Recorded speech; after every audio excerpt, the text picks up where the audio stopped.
Morning, everyone. Happy, what is this, Wednesday? I hope it's Wednesday. I think it's Wednesday. Let's turn Grok off here. Um, a lot of fun things to talk about. Did a couple of talks yesterday to play catch up for having such a crappy internet connection. So I hope you guys watched some of those and talked about just kind of what the hell is going on with this government, right? What is this president doing? This whole war effort, like why are we wasting time on all this when the cost of living is so high for all Americans right now? And why are we focusing on on these foreign conflicts and these foreign entanglements when we got real things to deal with here, right? The cost of living, the cost of insurance, the cost of housing, the cost of automobiles, the cost of everything. Jobs that don't pay the salary that the average person needs to make in order to be able to afford in America. Like, what has caused everything to get so expensive, and yet we're still spending just insane amounts of resources over there in the Middle East. So that's some of the stuff we talked about yesterday, and a little bit heavy. I was talking a little bit about how some of my employees are starting to kind of struggle with the high cost of life because they're making more money by working for me. They're actually losing benefits that they used to get, which is supposed to be a good thing. But the problem was that the health care for a family of four is like $25,000 a year for me as an employer to give it to my employees. So basically, I would have to give them essentially a $10 raise in order for them to be able to afford health care because we're paying them basically too much money. We're paying them too much money for them to get the benefits these get. Anyway, it's very frustrating. It's very hard to deal with, and that's just yet another thing that we business owners have to deal with if we want to retain our employees and we want to create this economy where, again, people are paid living wages, right? They're paid good salaries, and it's like every time we feel like we're doing the right thing, we're getting ahead, we're doing the right thing by employing Americans, making American products. It gets a little bit harder. So I'm working on that. I'll figure that thing out. I'm probably going to end up having to do something like a group healthcare plan. And the truth is like for a business like mine, that group plan every year is probably going to run me $180,000 a year, right? Which again, I don't think people understand how expensive healthcare is, especially if you get it from your employer. I don't think that people understand. Everyone, bitches about, I got to pay $500 a month for my health care. But then on the employer side, we're dropping, $2,000 a month, So anyway, it gets very expensive and it can be a little bit of a problem. But anyway, topic for the day, things I want to talk about today. I want to talk about this foreign labor trap, right? I want to talk about why we moved into a service-based economy. What happened with all that money, right? What happened with the delta between the $1 an hour we were paying the guy in China and the $20 an hour we were paying the guy in America back around 2000s when this transition happened. And now that we're starting to make a lot of stuff in the third world, we're in a situation now where we got a lot of people that don't know how to do much, right? We're making a lot of stuff where the quality isn't very good, right? We're in a situation where rather than making something or finding something or repairing something, it's easier just to go buy it, right? And believe it or not, guys, this was by design. And again, whatever, you don't have to like agree with this kind of a conversation. You have to believe this is right. You can believe it's wrong. I went into Grok again this morning like I always do, and I asked just simple questions, right? I'm asking like, well, what had happened if we had not moved away from a manufacturing society? What would happen if we brought manufacturing back to America? Questions like this, right? I asked like, what are the young people doing today? What are the what are the top 10 jobs that young people are doing today, right? Where is this economy going based on the fact that we're a service economy now, right? So a lot of these kind of questions.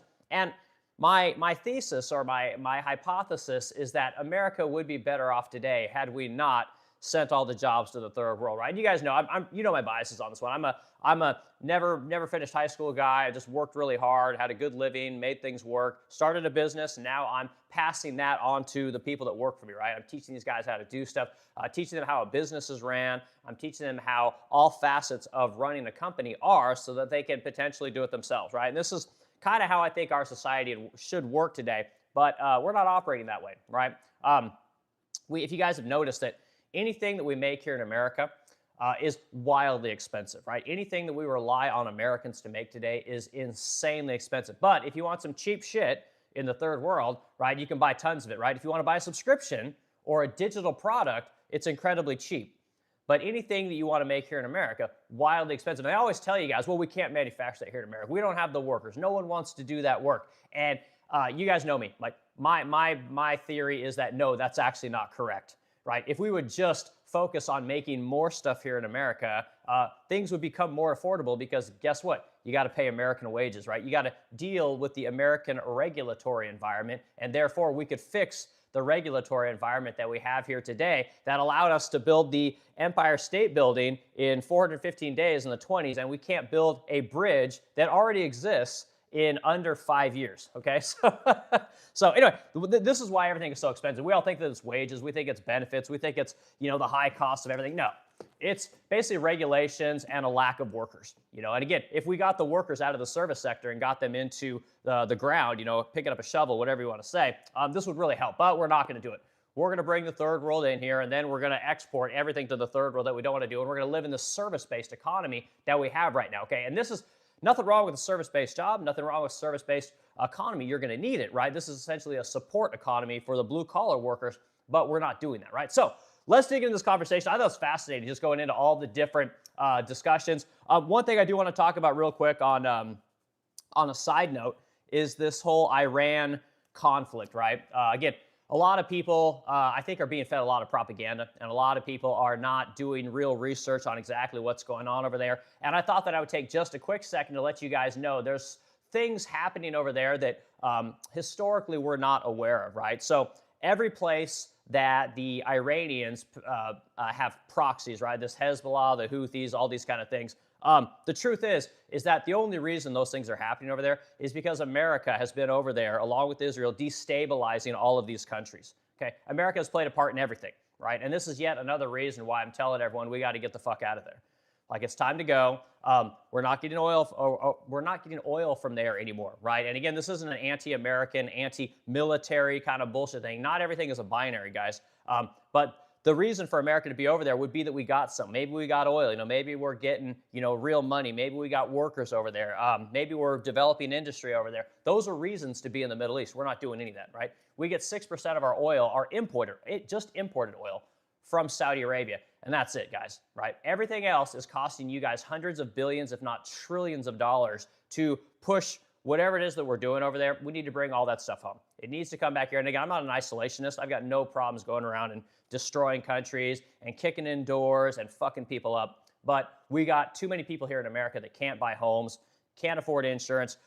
Gas is essentially, it's 30, 40% more expensive than it was a month ago. The cost is going up for a lot of people, and we got to bring those assets and those resources back here, and we got to work on the people in this country. I don't want to make this a political thing this morning. I want to talk about manufacturing. I want to talk about foreign manufacturing. So that's what we're going to talk about today. So let's say hi to everyone this morning, and we'll get this conversation going off. Again, who am I? Why are you guys here? My name is Eric Wilk, and I own the Resplendent Crow here in St. Louis, Missouri. We are a fine furniture boutique company. We make really nice furniture. We're known for that high gloss lacquer coating that you can see your face in. 94% of all of my clients are women, okay? So I'm a furniture maker. I sell to women. I don't sell to men. And we move about 500 pieces a year.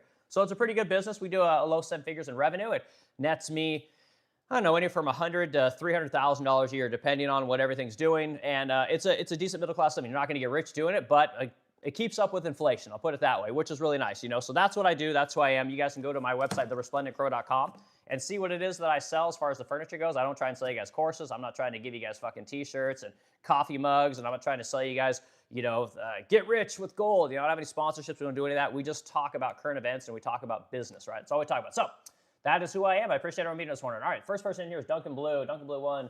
Talk about competitive advantage. All right, we can talk about competitive advantage. Duncan Blue, that's a great comment, dude. I appreciate being here this morning. Okay, Duncan Blue again says, why make something yourself when someone else can do it cheaper, better? I know, exactly. And this is again part of the foreign manufacturing trap, right? This is how you end up in a society where everyone does the exact same thing. And you end up with an economy where everyone is hyper specialized, which sounds great. I mean, it absolutely sounds great until you bring in automation, right? And then your way to make money is gone, right? Or the way that you're making money with your hyper specialized skill, right, then becomes less valuable, right? If you're the person that gets the 10 millionth business degree, guess what?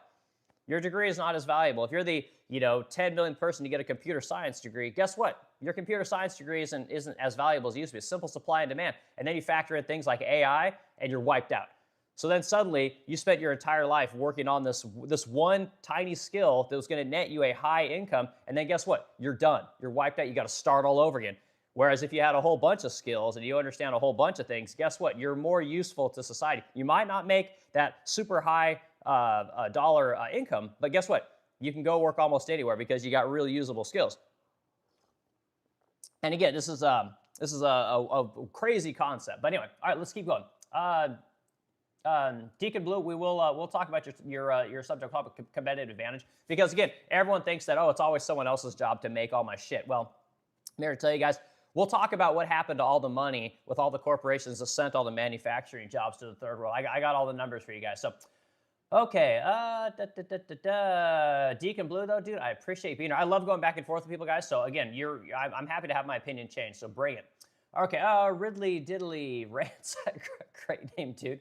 67419. Okay, what's the 2.1 billion Serb, 1.2 billion Mobu into venture, billion lava with Grant? Okay, dude, I don't know what you're saying there, but appreciate your comment. All right, Deacon Blue, let's call it. Yes, we know about competitive advantage, Deacon Blue. It's again, I own a company. Trust me, I know what competitive advantage is. I have several of them. Okay, but again, as a American manufacturer, if you make anything in America, you are a competitive disadvantage by making it here in America, and that is honestly part of the problem, right? There's nothing wrong with designing your society to take care of its people. Okay, now that's one thing that we here in America we're not doing, right? And we know we're not doing that because again, everything is so unaffordable, and our country is so far in debt, right? So again, where did all the money go? Why did everything get so expensive? I think these are logical questions to ask, right? And if you guys have the answers, put them in the comments because again, we're going to go over all the reasons why this happened. Okay, see, damn you and your mom have it all figured out. Please go to Washington. We need to help to fix it. Yeah, I don't know if we got it all figured out, but what's this? Coupe de Ville 777. We're gonna figure it out. Is it Co-op de Ville, whatever you want to call it? Serenity. Now, man, I like your name, dude. Okay, thoughts on Samuel Buckman advising a call in number. Thoughts on Samuel Blackman advising a call in number but not following through. Okay, not sure what you're saying there, dude. Big Juggles in here, man. Good day, dude. All right, good day, mate. Big Juggles, man. I appreciate you coming back, man. I really appreciate going back with you. I thought a lot about the things that you were talking about yesterday from an economic standpoint. And again, I'm ready to go, man. I think I'll have some good stuff for you to joust with me on. So, all right. And again, yeah, back as promised. Good. Yeah, and again, I remember you. I think you're a fascinating guy. So, okay, let's see, Adderall. Yeah, I know. Everyone tells Eric how quickly he talks in the morning. All right, John Redneck, go back to the game, bro, blah, blah, blah. Okay, all right, cool, thanks. I appreciate Mr. Juggles. I think it's worth noting that you might be conflating over-pitching college to people as the preferred steer method, which agrees is the wrong approach with hyper-socialization. Yeah, well, again, pushing the whole college thing on people has been happening for a long time, and we're still doing it today. It's still the predominant method to get into the middle class, right? It's still the predominant method or maybe not the predominant method. It's the most likely route for young people to go. And as a guy who just basically had his face in the mud his entire life, part of the reason for that is, again, this old world idea that, well, my kids are going to have it better than I did, okay? And again, I'm one of these guys. I'm doing everything I can to break this mentality, right? Again, if you're doing something that is not good enough for your kids, you need to start thinking about what you're doing, right? You need to start thinking about doing something different. And again, if you're one of these people that's on welfare, same type situation. And again, I go back to talking about how it's my job as a business owner to get these fucking people off welfare and give them some skills and teach them something that they can then pass on to their kids, right? So I'm one of these people that practices what I preach. I'm not just someone who leaves everything up to somebody else, okay? But it's very difficult, you know? So again, Big Juggles, the college thing is, again, 50% of all people that have a college degree now believe that their degree was not worth the time and the money that it cost them, right? And the reason for this is because of automation, right? The reason for this is because of technology, right? And automation and technology have plagued manufacturing and blue-collar people forever. Like we've always been subject to things, but the problem is that we specifically sent all those jobs overseas so that we could fund the future generations of jobs, right? So that we could fund branding experts, so that we could fund data analysts, so that we could fund, cultural appropriation managers, right? So we could fund safety and health coordinators, so we could fund material engineers, so that we could fund, civil engineers, so that we could fund all of these kinds of jobs, which is good. There's nothing wrong with it, but we didn't have to do it at the expense of the middle class, right? And that's what we've done. And bring about AI and technology at the rate that it's moving. You guys are seeing what's happening to the people that are going into college. Now, to Juggles, to what you're saying, is a college degree still necessary? 100%, right? Again, I'm the guy that says, you know what? We need people going to college. The problem is we don't need so many people going to college. But when you send all the work to the third world and you bring the third world in here, you end up with the problem that we had in 2001. What do you do with all these people, right? If you see this this economic opportunity, this business opportunity, this MBA, this MBA bro type opportunity. What do you do with the people that you have in your country? Well, you got to give them something to do, right? So this is where they created all those jobs. Okay. Now, what's happening in the economy today, Big Juggles? I'm going to check your name right. Yeah, Big Juggles. Okay. What's happening today in the economy is that we're basically moving from a manufacturing society to a service-based society to, more importantly, not even a service-based society. We're moving to a support the boomers society, okay? And again, that is technically a service job. I get it. But what we're doing is, again, all the money is going into healthcare. All the money is going into home health aides. It's going into doctors. It's going to keeping these old people alive. And again, I got a lot of boomers that watch this channel. So when I say the word boomer, I'm not saying it as a derogatory term. This is just what the kids say, man. So when I talk about these kind of things, our economy, our government, our foreign policy, everything is moving into supporting these boomers, right? And this is not something I wanted to talk about necessarily, but Big Juggles, as always, dude, you get me thinking. So, okay, all right, let's keep going. Okay, thoughts on some of the, hold on. Offshore manufacturing doesn't, okay, hold on, make sure you get back to your comment, dude. And again, Big Juggles, you're right. I conflate a lot of issues. I'm not a professional speaker. I'm not a professional thinker. I'm just a dumb guy who just busted his ass and got really good at making furniture, which led me to be able to do all kinds of other careers. They came to me because I was a problem solver and I was interested. So that's why I'm a design engineer, right? While I was working on private jets, right? This is the reason that, I became the guy that they'd stick with Raytheon to do auditing. I was the guy that, would develop the bill of materials, right? And then go into the auditor and discuss exactly how our procurement method worked and made sure that the receipts match the invoices, right? These kind of things. It's the reason that I was able to move around the country and go work for all the greatest private jet manufacturers that we have here in America. It's what developed my association with American workers, American products to Americans, right? It's the reason I was able to work for the Defense Department, right? I was able to work on the E-4Bs, Air Force One, Marine One, all the most important aircraft that we have. I've worked on all of them. The Sultan of Brunei's plane, tons of the Saudi Prince's planes. Like, I have that clearance because, again, I was able to volunteer for everything. I didn't do drugs. I wasn't one of these guys that, thought that, Friday night was more important than Monday morning. I wasn't one of these people, So anyway, let's keep going, Big Juggles. So offshore manufacturing doesn't necessarily lead to limited specialization. Yes, I know, but the thing is that it has. And it does. You're right that, again, not everything becomes hyper specialization, but hyper specialization is where we're at today. And the reason no one can afford anything, in large part, is because of foreign manufacturing and hyper specialization. This is why what's the word I'm looking for here? The average worker, the guy that's doing something like maybe, again, like data analysis is a great one. Maybe you're an accountant, right? You're looking at profit loss statements. You're doing basic kind of tasks, right? AI is wiping all that stuff out. And again, it's undeniable at this point. Again, all the companies are clearly lying about laying people off and starting people at level 3 instead of starting people at level 1. We're not creating jobs for young people anymore, right? And this is because of outsourcing all the manufacturing and the innovation and technology that we've all dealt with. But it's getting specifically worse for people that are hyper specialized. Okay, so I don't think I said that very well, if I'm being completely honest, dude. But let's get into a few more people, and then Juggles, I'll go back and forth with you again. I do want to get into my talk here at some point. Okay, GD Doggy, GD Doggy, do you know Stray Kids? Okay, good. Moderators, the moderators will be in here soon. We'll get all these guys out of here. Okay, let's see. I thought about some of this. This might have some ways to simplify, clarify some of the challenges I lobby. Yeah, that's cool. And again, like I said, this is the most like archaic form of communication that's ever existed, right? Reading each other's words back and forth on a stream where you got, it's just moving super fast. So I get it, dude. Completely, we shouldn't be telling kids they need to go to college. We should train people for what they want to do on the jobs trade, college, course, college. Yeah, and again, I agree with some of that, dude.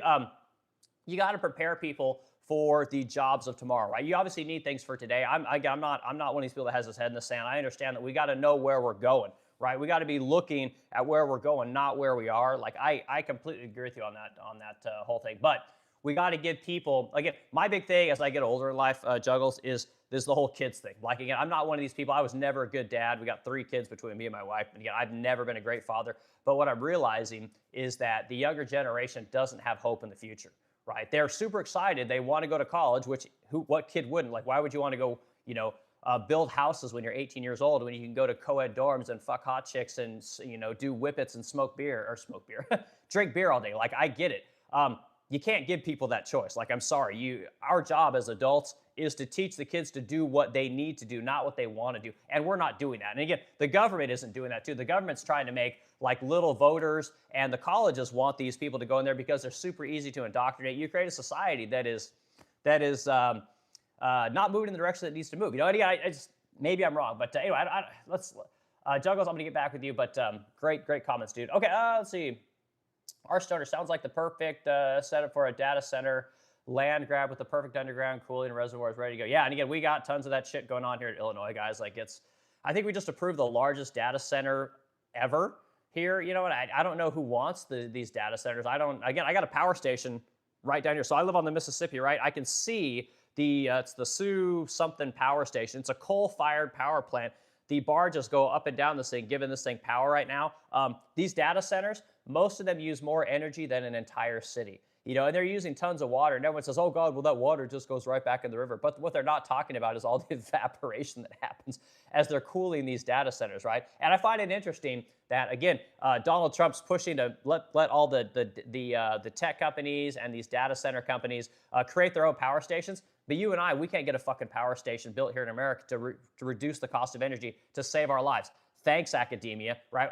I was talking to a nuclear engineer last night, and he was kind of telling me the same thing. But what he was telling me is that, you know, nuclear power is very unstable, and it requires a lot of containment, and it requires a lot of planning, right? And I'm here to tell you guys that that is not true.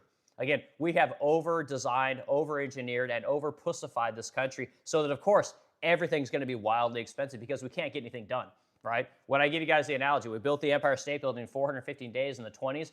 We're trying to build a bridge in Baltimore, Maryland. The bridge was already there. It's called the Francis Scott Key Bridge. Like, go Google it. The fucking thing got hit by a barge 2 years ago, and we still haven't even fucking designed the thing. Because, again, the thinkers, what do you think they want? You think the thinkers want to build, right? Hard to get paid when you got to fucking get something done on time and under budget. But the thinkers, they just keep getting money, right? They got $1.2 or $1.7 billion from the federal government to rebuild this bridge. They've already spent $5. So anyway, I don't want to. I'm sorry, you guys get me going. Okay, Mike Concho. Was that the lamp major award? Hell yeah, it was a major award. Showed up in a crate and everything. Got it years ago. My mom got it for me. I love it. All right, what's everyone drinking in the morning? You guys drink coffee this morning? Are you guys you like to drink soda, energy drinks, water, milk? What does everyone drink in the morning? I like my Peet's coffee. I'm a big Peet's coffee fan. Okay, a few more comments, guys. Then I'm gonna get into my talk. All right, Nature Boy 3200. Are you a Freemason? No, I'm not. All right, in the billions, Mr. Douglas, I thought more about this point. The purpose of offshoring, the point of disagreement seems to be here, in my view. There wasn't a collective decision to offshore. Yes, there was absolutely a collective decision to offshore. Okay, and again, Big Douglas, I'll go into this. Big Douglas, I'm going to leave. Let's read one more of your comments, and we're going to get into the topic. Offshoring largely resulted from the free market decision to offshore. This was classic gains from trade dynamics, businesses offshore and access more efficient and cheaper labor and capital markets. Okay, and Big Douglas, you're right.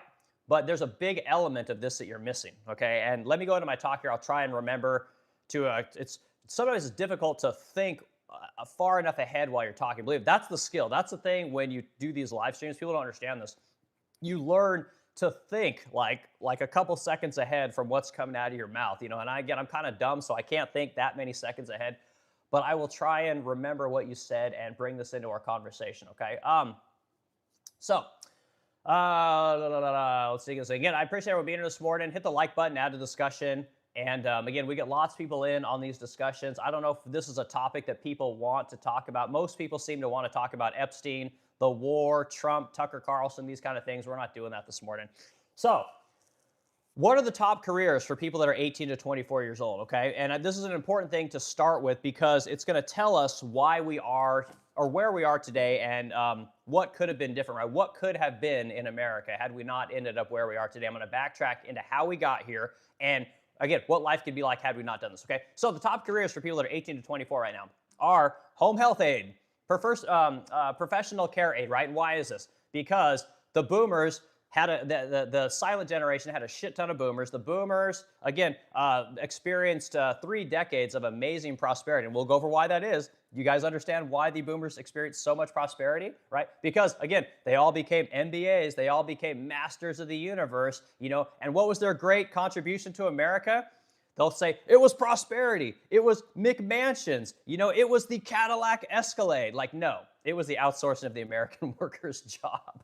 Okay, it was the government secured college loan, right? And again, when it's free and you don't have to pay for it, right? And again, you're going to make a ton of money. Boy, who wouldn't want to go to college as opposed to going to work, okay? So that's the number one job. Our society is moving away from doing things that are good for you and I, good for everyone, and it's moving into just supporting the boomers, okay? And again, Social Security is essentially bankrupt, right? It's a pay-as-you-go system. 22 people were paying into that system when it came into existence, right, with the New Deal. Now we've got about 3 people paying into that system, okay? So it cannot afford to pay for all the people that are on Social Security, right? And the other thing is that people are living substantially longer than when we started this Social Security thing. Now, nobody wants to raise the age of Social Security. No one wants to decrease the benefits, right? No one wants to increase the payroll tax, right, or the FICA tax that you and I have to pay into those systems. Nobody wants to raise it. 7.5% right now. Basically, it's got to go up to about 10% in order for everyone to raise it. But guess what? Can't win re-election as a politician if you do that, right? You're not going to secure the boomer vote if you don't, say that Medicare, we're going to pay for whatever Medicare costs, or we're going to pay for whatever Social Security costs, even though the numbers don't work. And again, we're the smartest people we've ever been. We can't seem to figure out that the fucking math doesn't math here, right? Nobody wants to take less of anything. I've said this many times. I paid into it. I deserve it. I pay into it. I deserve it, right? I've shown you guys the numbers on Social Security and Medicare, okay? Basically, the boomers are paying in about $500,000 in their lifetime as a couple into Social Security. They're getting out $1.2 billion in benefits, okay? So they're getting out almost double what they paid. Same thing for Medicare. And again, this is no slight against older people. Like, again, we got to take care of you guys. You guys deserve to be taken care of. But the problem is that we don't want to pay for it as a society, and your government blew the fucking money. Okay, they should have came up with a better system that put that money in a lockbox, gave it to a money manager, and let them grow that money. But no, that's not. You don't want to do that. Like, you don't want to do the thing that all of us do with our money, which is give it to people who know what the fuck they're doing. They don't want to do that. They're like, oh, we'll take care of that money. We got you. We'll cover it. So we have a pay-as-you-go system as opposed to a trust fund or a lockbox that actually gets 7 to 10% in growth. Like, it at least matches the S&P, right? We don't have that. So anyway. Number one job, home health aid and personal care aid, right? These are jobs that, again, number one job in America, number one in-demand job in America. Guess what it pays, guys? Does anyone have a comment? Let's go to the end here. Does anyone know what a home health aid and personal care aid pays? You guys got any ideas? Okay, how about $35,000 a year? Okay, this is not even fucking minimum wage, Bear. This is hardly you're never going to buy a home. You're never going to be afford to have kids. You're never going to afford to have, a white picket fence. You're never going to afford to have the American dream. It's not going to happen on that salary, okay? What's the next highest job, right? Highest in-demand job in America right now, okay? Entry-level flexible job. This is retail sales, okay? And again, these are for people 18 to 24. These are young people, okay? The number 2 job is going to be retail. Retail, $32,000 a year, okay? Projected growth, super high, very high, all right? Number 2 job, customer service representative, okay? Remote, lots of remote options, but again, you're talking $38,000 a year. The next highest tier job, registered nurse, all right? Now we're getting into some real money, $75,000 a year, okay? Here's the thing, guys. $75,000 a year is the baseline you need to make it in America today. You're not getting a home. You're not getting to drive a BMW. You're not getting 2.5 kids and a dog or a white picket fence. Ain't fucking happening, and you're not saving for retirement, okay? So that's number 4. Again, very high demand for these because, again, the economy is shifting. The economy is shifting to what is good for America, to what is good for the boomers, okay? And again, we've been working on the boomers for 30 years now, okay? All the people in government, they're all centenarians, right? They're all these old fucks that are literally doing things that do not benefit America. They're trying to cement their legacy, right? They're trying to get one last victory in before they die, right? This is what Donald Trump's doing right now, okay? Very scary for our country. All right, number 5, we got AI data annotation and tech support, right? This is $45,000 a year. Again, going to be wiped out by AI. No time. The number 6 job is going to be your trucker, right? Trucker. Pays a shit ton of money, right? You can start making $80,000 a year as a trucker, but guess what? No one wants to do that job. No one's going to go to college, get out of college, take their bullshit degree, and go get their CDL and be a truck driver, okay? Not going to happen. All right, next one is medical assistant, okay? Again, $50,000 a year. What the fuck are you going to do with $50,000, especially after you come out of high school or out of college, right? And some of you are probably saying, oh my God, these aren't these aren't college careers. This isn't college work. Okay, this is what college graduates end up doing. Right? This is the truth about what college is paying today. This is, and again, I know I've had so many people that have had college degrees that have wanted to come work for me. They're like, man, an accounting job. I can't make any fucking money, man. Teach me how to make furniture, right? I've heard this at least 10 times in my life, okay? It happens all the time.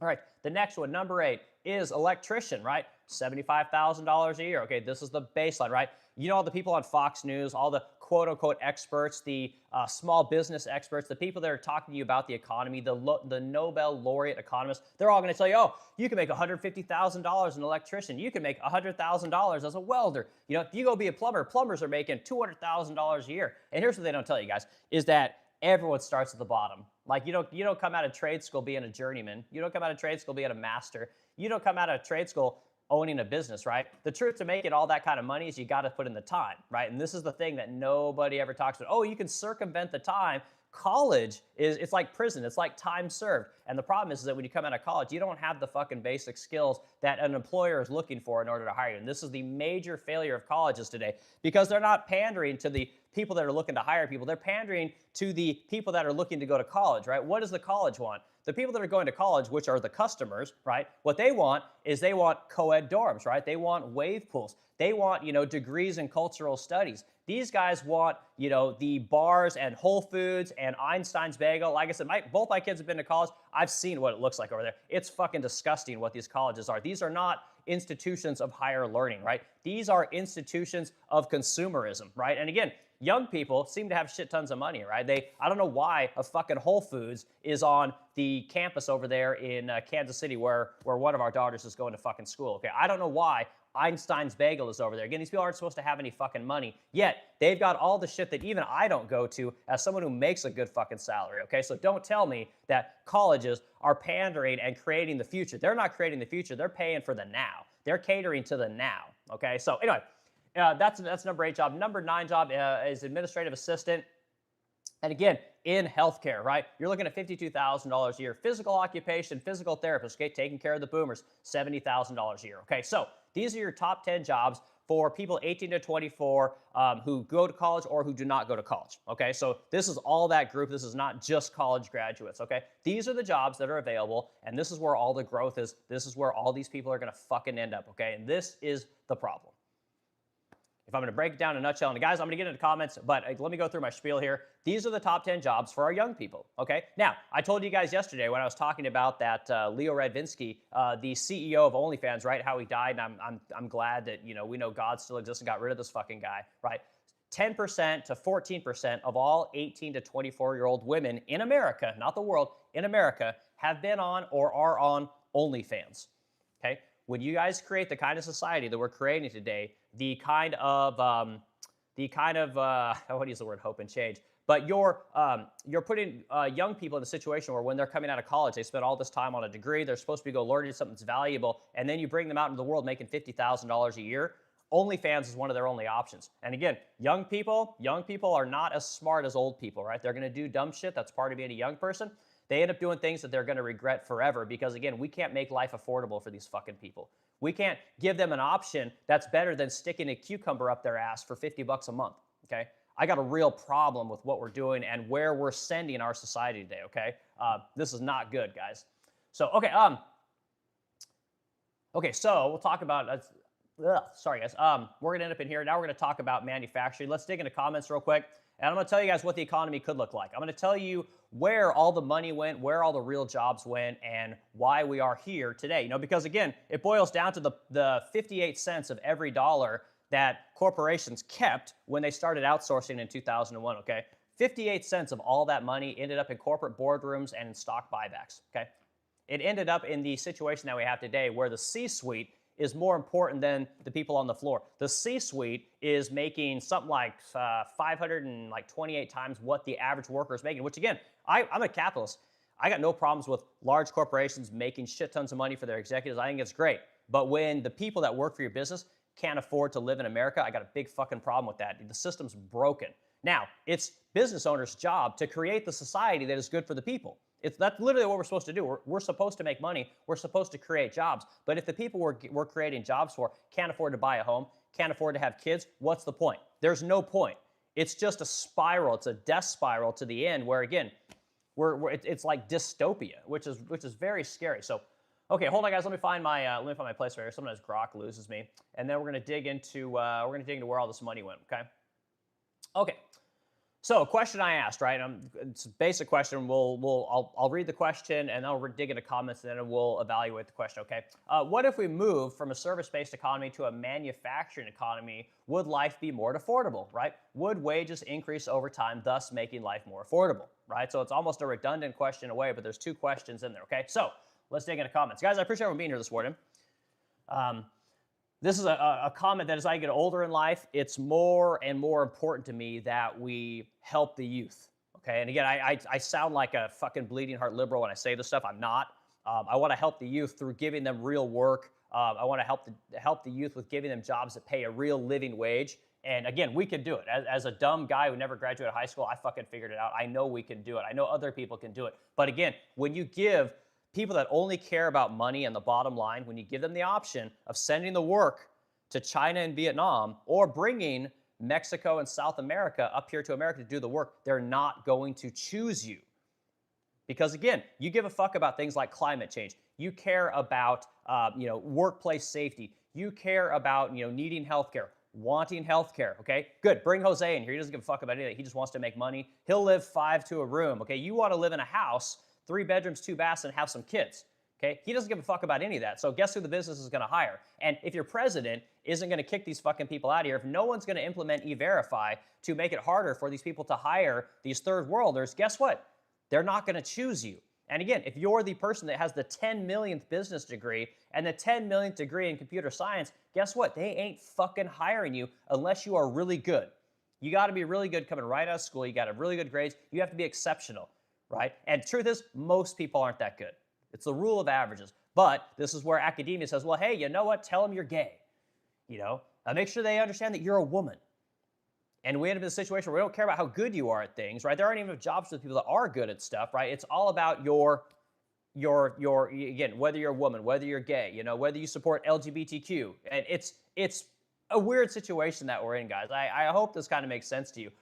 Let's go. Sorry, I don't want to talk about this. Okay.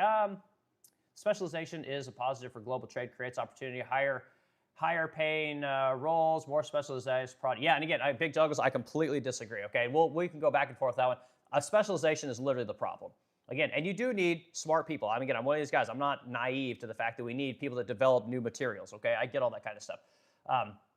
Right, to Stoner, coffee with third milk with, monk fruit. Is monk fruit good?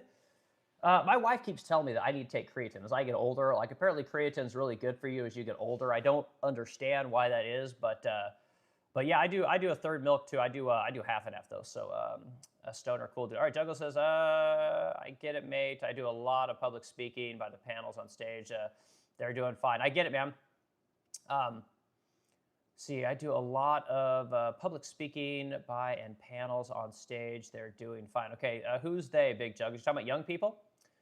Okay, because again, let's look at the K-shaped economy. And again, I'm here to tell you guys that most people aren't going to the high side of the K-shaped economy. Again, as a business owner, as someone who sells an expensive product to rich people, I am actually getting more customers because I know that a lot of people are being pushed out of the middle class, right? The pressure of having to succeed pushes people into the upper class, but it pushes most of them into the lower class. This is why if you look at the stats on who buys shit in America, the upper 10% of America is buying 50 to 60% of all the stuff.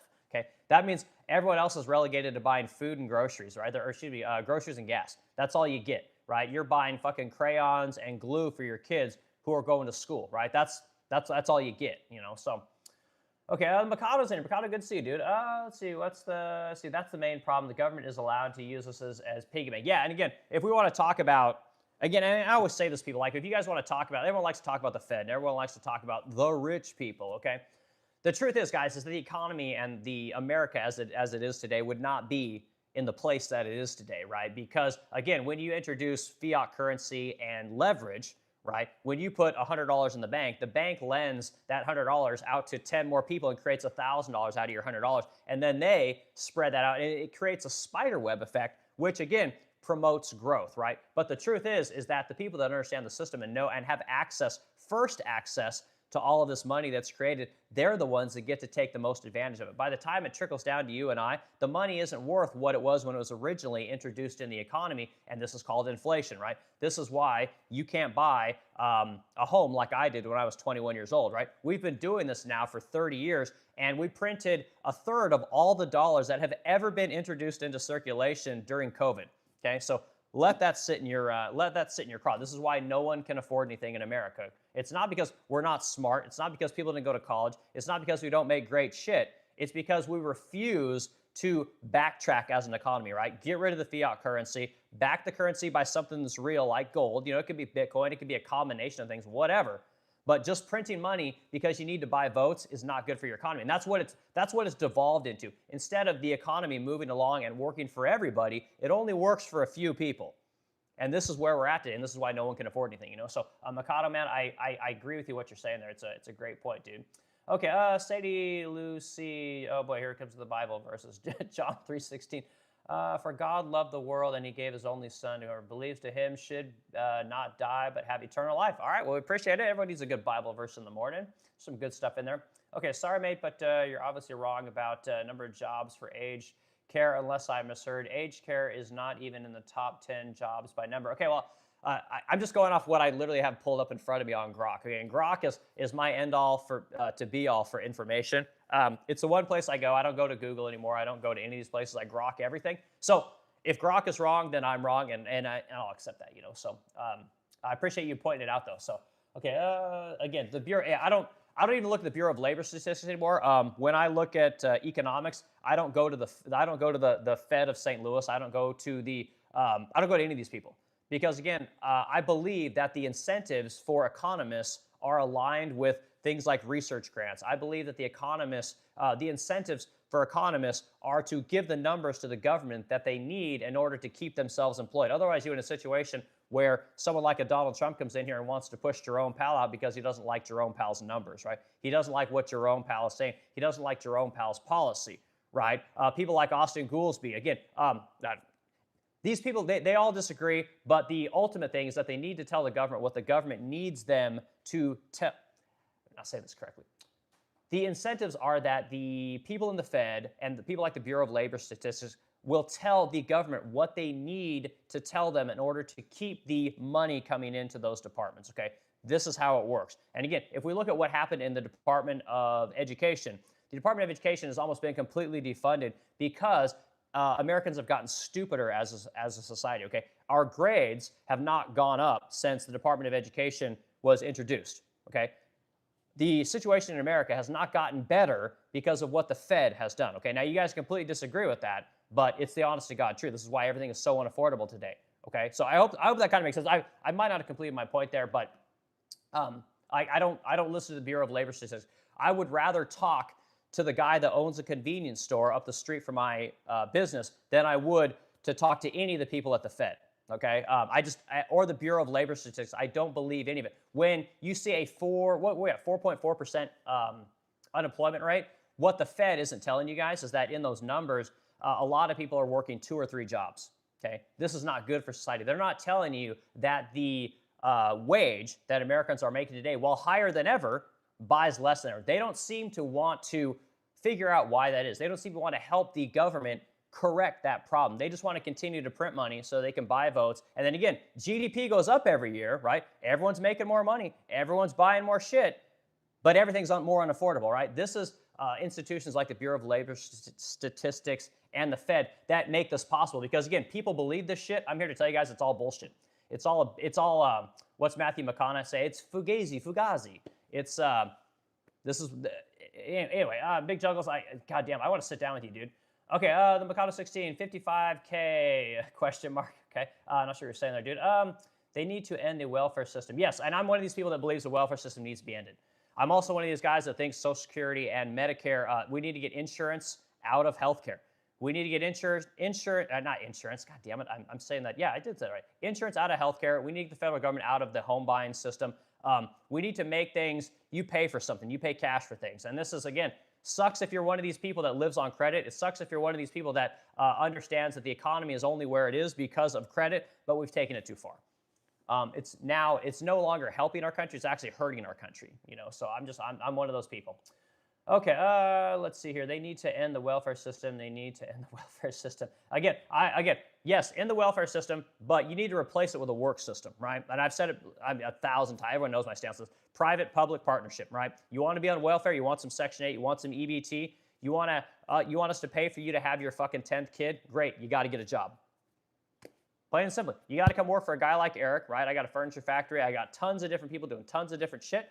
We're going to teach you how to do something. You're going to pay me, the federal government's going to pay me $10,000 a year by way of a tax credit or a reduction in my taxes, whatever it might be for every one of these people that I train. You're going to come work for me for 6 to 12 months. You're going to learn some shit. I'm going to pay you $15 an hour. You're going to get welfare. You're going to get EBT. You're going to get your Section 8 just like you did before, right? You'll get all the benefits that you had before. When you learn some skills from me, at the end of that period, guess what? I'm going to hire you on full time. I'm going to pay you $25 an hour. And then my tax credit is gone. You're off fucking welfare, and we're off to the races. Okay, now we got a worker that knows how to do something that can then hopefully grow those skills. If they want to move somewhere else, they can. They want to take those skills. They want to go to another job. Maybe they work for me for 3 to 5 years. Maybe they work for me for 10 years. Maybe they work for me. They end up buying my fucking company for me. Okay, there's all kinds of things that can happen. But when you put a person on welfare, nothing is possible. Not a thing. Nothing happens. And this is why I say cut off the welfare. Okay, so anyway, Surge 562. Do the math, dude. Why it has to go to 10%. I'd rather pay no tax and had a lot more money saved than a Social Security ever going to pay. Yeah, and I get it, dude. And I'm with you. You're 100% right. And again, Juggles would talk about this. The benefit that we're going to, I don't plan on getting Social Security. I don't think Social Security is going to be there. I haven't had insurance in a decade. I haven't had health insurance forever. I just eat decently and I fucking run and lift some weights every now and again. Again, I got a physical job. So I'm always outside doing shit. I don't think everyone needs healthcare. I think that, again, we've conditioned people to think that they're sick. We've conditioned our society to not take care of itself. We got the smartest population that's ever existed because of our education system and the internet, and yet we're dumb as fuck. And again, we think that everyone else has to take care of us. And I don't believe that, So anyway, here's some quick numbers for you guys. So again, I haven't had insurance in almost a decade. That's one of the traps of being a business owner is that you can't afford healthcare. It's too expensive in this country. And guess what? If you make any money, good luck getting any subsidies. Obamacare is for poor people. And again, you guys are seeing it all over the internet. Everyone's fucking flipping out about the cost of healthcare, how their deductibles are super high, the copays are super high. Insurance doesn't pay for anything. It's basically just catastrophic insurance, which is fine. Sell it as catastrophic insurance. But I had to go get blood work, right? So I had to get blood work. I got this thing called polymyositis. And again, it basically makes your body feel like it has concrete in it. You can't really move. It's very frustrating. But every time I had to go get blood work up at Quest, it cost me $1,500, right? And again, when you go to the doctor, you tell them, yeah, they just assume that everyone has insurance. So they have you get blood work up for everything, like fucking everything, right? But then once she found out I didn't have insurance, she's like, oh shit, this is going to cost you a fortune. This is the mentality of the healthcare system, right? It's not like, oh my God, you don't really need all this shit, but I'm going to cover my ass and just have it all done because again, I'm not paying for it. The government's paying for it, right? Medicaid's paying for it. Medicare's paying for it. It's not like it's coming out of my client's pocket. It's not like it's coming out of my patient's pocket. The minute they know it's coming out of your pocket, everything changes. And this is what people need to understand. We don't need insurance, guys. In fact, we need to get the fuck out of insurance. Literally, the system is being propped up by doing tests that you guys don't need. It's being propped up by taking care of you when you actually need to take care of yourself. It's being propped up by people that go into the fucking doctor because their kid has a cough, right? Because they got a skin knee, right? Because they want to go get their fucking 10th Z-Pack of the year. It's being propped up by people that use it because it's available to them. It's not because they have to pay for it. This is the problem. Make people pay for that shit. It'll fix itself. It'll fix itself in a decade. All right, let's see, SPQ9ST, they need to end the welfare system. Okay, again, you can't say the same thing, dude. You gotta say something different. All right, let's see, can you provide a source? They don't line up with BLS. Okay, let's see what we got here. So, Juggles, man, good ass, man. Okay, let's see here. So when I go into Grok, it's citing the number one. Let me cite some sources for you. Hold on. All right, sources. All right, so the sources are gonna be, from the website Indeed, which is a job service, right? The other source is going to be the Bureau of Labor Statistics, right? This is the thing that you said that doesn't exist. They're literally citing the BLS, okay? They're citing careers at USA.news. They're citing the AARP.org. They're citing Reddit.com. They're citing CareerFitters.com. They're citing who's this? Randstad USA, which I've never heard of that one. TriCityVoice.com, ACU.edu, right? This is for all you people that love education. This is citing LinkedIn. It's citing a ton of sources, and it's aggregating all that data into the most plausible numbers, right? So again, this is the problem with taking something like the Bureau of Labor Statistics. You take this one source to be the end all to be all, and this is how people's minds get skewed into believing what the government wants them to believe versus what is reality. And again, I could be way off, dude. I'm not going to say that I have it figured out, but I like the idea of taking an aggregation of many data points and finding a solution rather than taking one institution, the Bureau of Labor Statistics, who's fucking still going out to grocery stores, seeing what prices are waiting for companies like mine to send them data on what my sales are. I literally have to write something out. I get one of these fucking letters every quarter, and they want me to tell them, about my sales. They want me to tell them how many employees I have. They want me to tell them what I'm paying for insurance. They ask me to tell me this information, and it's bullshit. It's an antiquated system that is months or even years behind what's actually happening today, right? And this is what happens when you let the same people do the same thing forever. You don't let the dry tinder, which is the federal government, get washed out and let new data, new businesses, new government type entities, bodies, whatever, give you the more accurate representation of what is happening. So anyway, there you go, dude. And again, I got 10 more sources that it's citing also, So anyway, do with that information what you will, Juggles. Okay, user GDP R549 underwater welder makes thousands. And again, you can find the high performers and the high danger situations in any occupation, right? This is one of the reasons I was able to make a bunch of money is because I had FBI background, FBI security clearance, right? I had top secret security clearance. I could go work on these planes, and therefore I could make a lot more money. The welder that does underwater welding, right, is going to make a shit ton of money. He's going to make a lot more than the guy that's over at Intel, welding up on the fab manufacturing site, right? Again, this is the welder that's, again, on the oil rig out in the Gulf of Mexico, the Gulf of America, what I call it, is obviously going to make more money than the guy that's here in St. Louis, welding odd jobs. Like this is true for any situation, right? But what you have to understand, dude, is that we have to help the people that are starting out to be able to get excited about the future. And this is the thing that I don't think we're doing today. I don't get it. I don't understand why we can't get back to what I had in 2001, which is a guy never went to fucking high school, making $15 an hour as a furniture maker, was able to buy his first home in Wichita, Kansas for $99,000. Okay, now you can tell me it was cheap money, but we didn't have cheap money back then. And granted, it was probably cheaper than it is today, but it wasn't as cheap as it was in the mid-2000s, right? In the 2010s. Why can't we get back to that? And then we'll get the economists telling us like, oh, well, it's the labor's super expensive. Everyone wants benefits. I think it's all bullshit, guys. I literally think it's all horseshit, So we can go into that if you want. But user TDB, you're 100% right, man. Welders make $250,000 a year. If they're welding underwater in the Gulf. I mean, no problem.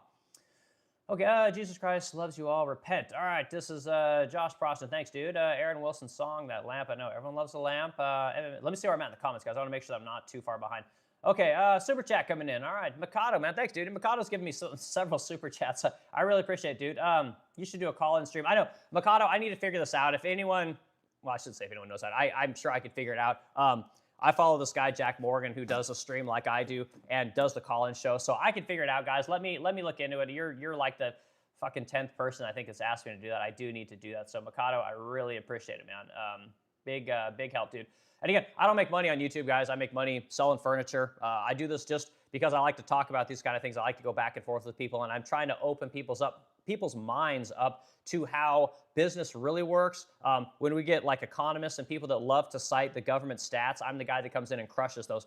When I listen to the experts on Fox News tell you guys what's good for small business and how tariffs work, I'm the guy that actually has a small business and actually does importing and exporting. So I push back on everything that the experts tell you because, again, I think you guys are being lied to about a lot of things. And it's not that these people are bad. It's that they are theorists, right? These are people that operate in the theoretical world. So they're basically taking information that they got from a professor, and then they're regurgitating it to the next group of economists, to the next group of statisticians, right? They're regurgitating all this information because they've never actually been in the real world. They've never actually had to, look at a profit and loss statement. They've never had to look at an employee in the face who's telling you, hey, I need more money, and then figure out how to get these guys some fucking money, right? You got to squeeze blood from a turnip. Like, they've never had to do this stuff because they've always operated in the theoretical. And that's just, again, I'm not speaking for everyone, but most of these experts, that's how they live. Like the expert on Fox News that talks about what small business needs, the guy's never had a business in his life.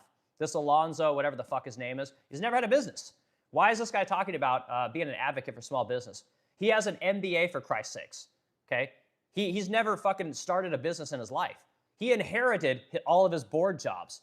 Like, the guy's never created anything, yet he knows what small business needs. And the truth is because he's being paid by big business to talk about what's good for small business, because everything that your government and right-wing politicians talk about is always good for big business.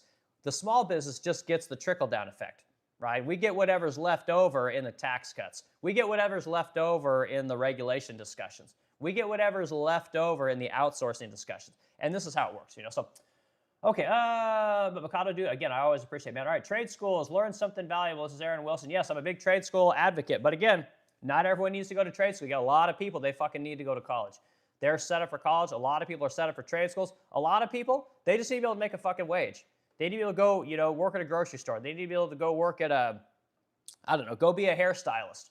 You got a lot of people who need to do all kinds of things. Doesn't always require a formal type of education. What we need to get back to, guys, is where a person comes out of high school and they go to work for a local company, and they can then grow their skills, turn that low salary, right? Because again, young people don't need to make a shit ton of money. When you're 18 years old, you should make $15 an hour. You'll be like, oh my God, I can't afford anything with $15. You live at fucking home, dude. Well, I don't want to live at home. Okay, well, all the people going to college, they sure as shit don't mind staying at home for 4 fucking years and mooching off of their parents or mooching off of the taxpayer. Why can't you? Spend 4 years getting out of college, working in an HVAC company, doing the bitch work, working for an electrician, doing the bitch work, running to the shop, back to the truck, to the job site, bringing fucking coffee, whatever you got to do. Why can't you learn those skills for 4 years, making a little bit of money, and then learning some shit, and then get paid a decent chunk of money, right? Become an asset to the company, build a relationship with that company. The company then has an incentive to be loyal to you. You have an incentive to be loyal to that company. That's not what we have today.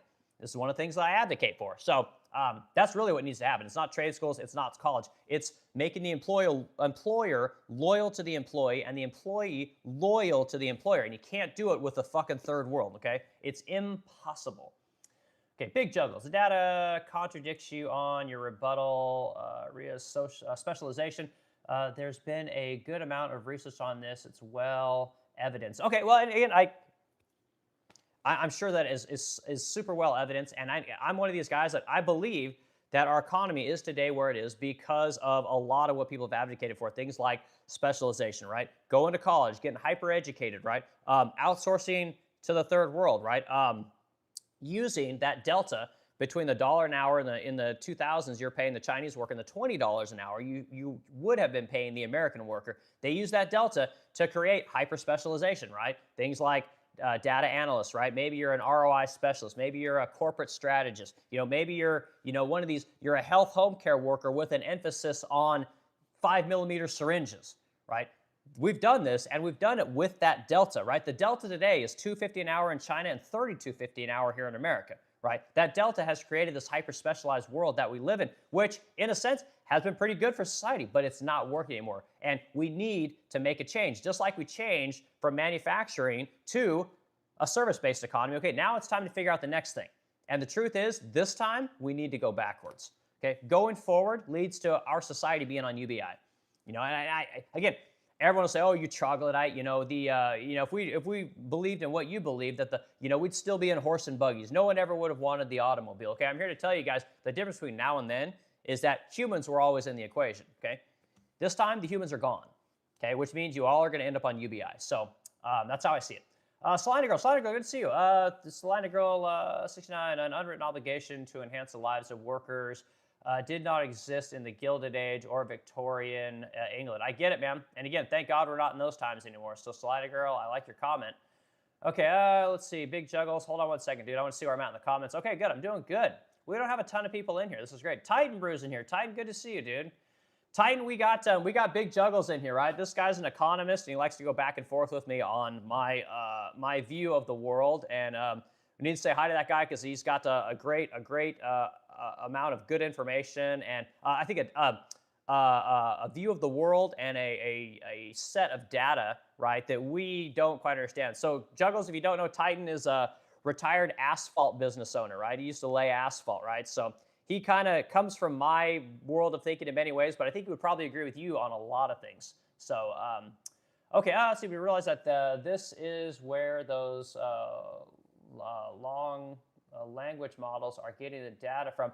It's not sure that Grok's doing. They're getting the data from those government and/or yes. And again, and Mr. Jugs, I think I understand what you're saying. The data set that I'm getting from Grok is pulling from everything that you're saying, including the Bureau of Labor Statistics, which I think this is a better data set. I don't think that the Bureau of Labor Statistics is looking at Grok to get their data, right? So if I'm understanding what you're saying correctly, let me read it one more time. But you realize that this is where those long language models are getting the data from. I'm not sure that Grok's doing. Yes, this is exactly where Grok is. Grok is literally one of these long language models, right? I use this thing all day, every day. I talk to Grok more than I talk to my wife. Okay, so I believe that what I said to you previously was correct, right? The Bureau of Labor Statistics is getting its information from people on the ground. They're using antiquated sources for everything, which is why everything they do is 3 to 6 months behind. Whereas Grok is pulling data sets from Reddit, which is wildly unpredictable and probably full of lies, but they're also getting it from LinkedIn. They're getting it from the Bureau of Labor Statistics. They're getting it from Indeed, which is the #1 hiring firm in the country. They're getting it from places like ZipRecruiter. They're getting it from multiple data sets, and I believe that is better. And I believe how, again, someone who probably looks at stats and is used to getting their data from one particular set of groups or knows where to get the best data from, I think that that's part of the problem today. So anyway, dude, you're probably right, but I'm going to disagree with you personally. Okay, Versificity, Woodrunner, Modern Woodrunner. We are here to take a breath and slow down. I know, I'm sorry. This is what I do. I get going in the morning, and again, I try and give you guys an hour or two in the morning, and we bullshit about topics. And again, I get going. I love going back with intelligent people. I love going back and forth with normal people. Again, I'm not a super educated guy. But I love the conversation. I try and give people a point of view of a normie. I think that we look to experts too much. And what I've learned over the years is that a lot of the experts that we get our information from, they're not experts. They're advocates for whoever pays them, right? They're advocates for whoever continues to give them money so they can continue to regurgitate the same shit over and over again. One of the examples I like to use, and Big Juggles, you'll know this, is I like to use Moody's as an example, right? This is a rating agency. All right, now, everyone likes to talk about Moody's when they want to know what's going on in the economy, right? They want to know what's going on in finance. They want to, anyway, they'll look to this company, Moody's, okay? Moody's was the reason, well, it was a large part of the reason we had the 2008 great financial crisis. And yet these guys were never held accountable, right? They were rating all of these packages or these tranches of mortgages as AAA, right? And they weren't intelligent enough to realize that the people that were packaging up all these mortgages were bundling shit in with the good stuff because they weren't interested in finding out, because they were actually being paid by the people that are putting these bundles of loans together, right? This is a conflict of interest. But again, if your only customer are the financial institutions, guess what? You're going to tell them what they want to hear. It's the same reason that if you were in the housing industry during the great financial crisis, one of the tricks to getting home loans to qualify was to use the people that would value homes, the inspectors and the appraisers. They were using these people to give the evaluations on the homes that the banks needed to get these loans approved. And the reasons the banks wanted these things to be approved was because they needed them to be approved and AAA rated so that the federal government would then back them. Everyone was working for everyone else, and guess who paid for all of it? You did. I did.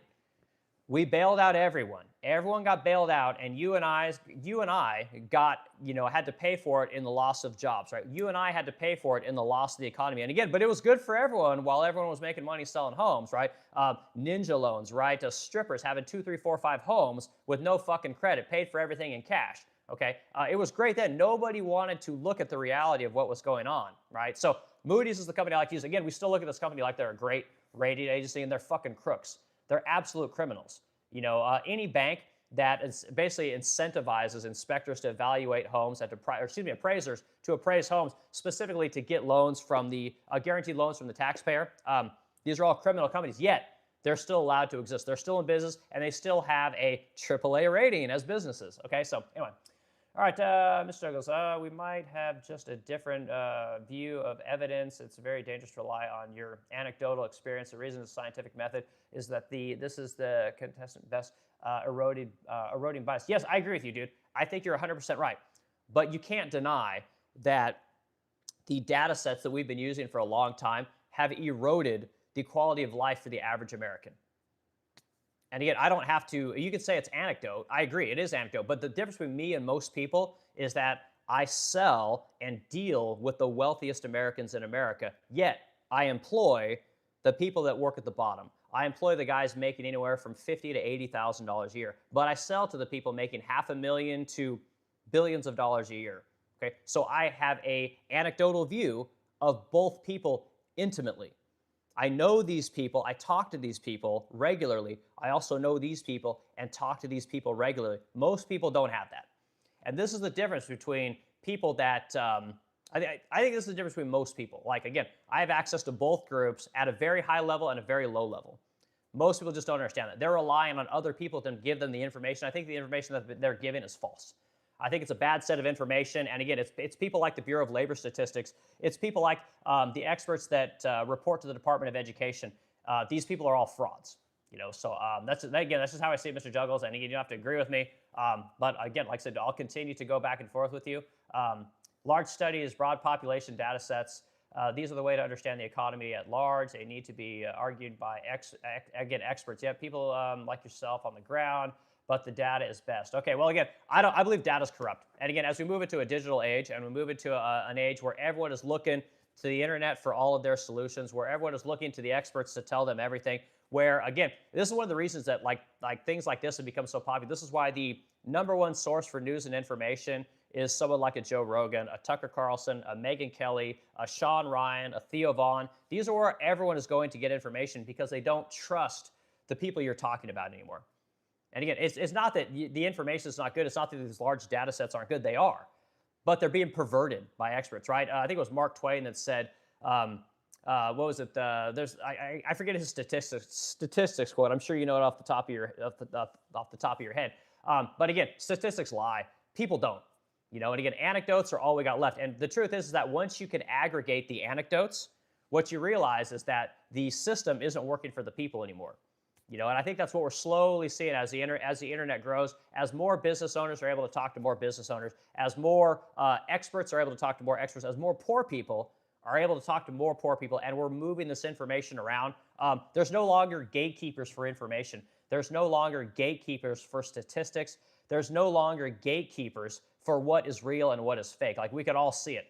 This is why, we wouldn't have been. We're not going to go to that. Okay. Okay, but Douglas, I appreciate it. All right, Mikado 16. I think they do that kind of welfare in Germany. Country will take care of you and your fam, but you go to work for $1 an hour. No, I don't think that's how it works in Germany, Mikado. I think I've talked to several people from Germany. We got people that come in here from Germany. What Germany has is really cool, and I actually like their system, is they don't overvalue the educated to the detriment of the uneducated, right? They're all kind of in symbiosis, right? And the truth is that they still have a economy and a society, right, that believes that going to work right out of high school as a wagey, or a blue collar person is just as valuable as going to work for Bayer, or going to work for, not Bayer, a Bosch, right? German company. Go to work for Mercedes-Benz, right? German company. They still believe it's just as valuable. And what they do is there is a public-private partnership, right? So they actually pay you to go learn from businesses over there. So it's not just the federal government paying you to go to college.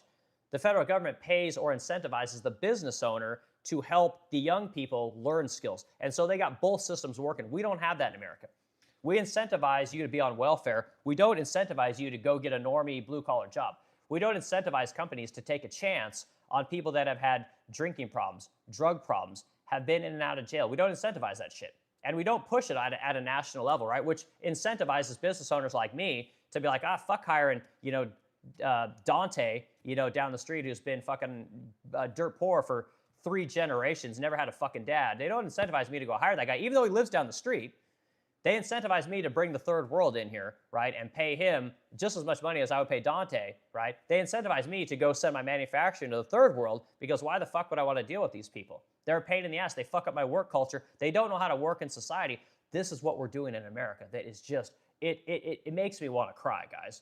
We're not working on the people that we have here. In fact, we're pushing more and more people into poverty. We're pushing more and more people into a situation where when they go to work every day, they don't think about the benefits of work, right? They think about it as a struggle. They think about it as survival, okay? I didn't grow up that way, and I think that it's a travesty what the experts, right, have done to the younger generation and to a lot of people in this country. We're better than that, We got all the money in the world to go over to the Middle East and bomb poor countries and bomb, terrorists and bomb everyone. We got all the money in the world for that. But we don't got any money here to help anyone here. We got no fucking money for it. And we got money to keep people poor, keep people on welfare. We actually incentivize poor black people to have more kids so they get more money from the federal government. We got all the incentives for that. But we don't have the incentive to get them off poverty. Like, I just think it's fucked up, guys. I just think that all the incentives in this country are wrong. And again, if we go by what Big Juggles is saying, again, we got to listen to the experts, okay? The experts have fucked this country over for 20 years at this point. And that's how I see it. And I think hyper-specialization has screwed this company over big time. I think that sending everyone to college has screwed this company over big time. Again, a lot of people need to go to college, ton of them. We need smart people, but you can't make a dumb person smart by sending them to college. You make a dumb person's life better by giving them a dumb job like I had. You give them a job making furniture. You give them a job, running to and from the Trump, grabbing fucking terminals for the electrician, right? Then maybe he gets to learn how to be an electrician. This is how you bring people up out of poverty, and this is how you make your economy work for the people. And we're just not doing it, So it's too bad. Like I said, it makes me really sad. Okay, let's see. You can't afford health insurance. No, I can't afford health insurance. You kidding me? Health insurance costs me and my wife and our kids, it'd be about $25,000 a year. Again, as someone who is a value shopper, again, like my wife wears fucking Chanel jackets, but again, everything I buy comes from Costco. We're just different kinds of people. Again, we put our money in different places. I don't have a retirement. I tell you guys this all the time. I don't have a retirement. My retirement is my business. I'm fucking hoping and praying that one of our kids will want to take over this business, and maybe I can siphon off $2,000 or $3,000 a month. My house will be paid off by then, and then I can retire off that. I'm hoping that I can sell my business. Someone might want to buy my business when it comes time to retirement age. Maybe I can, retire that way. That is my retirement. And truth is, guys, most people can't save for retirement. And again, when your politicians and your large corporations sell you guys out every decade now, there's some kind of a little recession, right? There's some kind of a little recession. You guys end up taking your money out of the 401k because, again, you're getting laid off. Maybe you're going on welfare. Maybe you're, going on unemployment, I guess is what I should say. A lot of people don't have retirements anymore. But again, if you're the boomer class, which is where all the money is, right? I think they have something like 74% of all the real estate in America is owned by boomers. Most of the 401k money is in boomer retirement accounts. Again, no shade on boomers. This is where all the money is. This is who we're supporting. This is who our government is made up of. Again, everything we do in this economy today is tailored to take care of these guys. It's really weird that our economy has moved this way, So, but yeah, there you go. Again, I'm super transparent with you guys. You guys want to know how I make money, like where my money goes. I talk about it all, like how much I make, where I invest, right? What I invest in. And again, if you want to be a business owner in America, you can. Again, I could probably make an extra $100,000 a year if I would just pay my people less. I really could.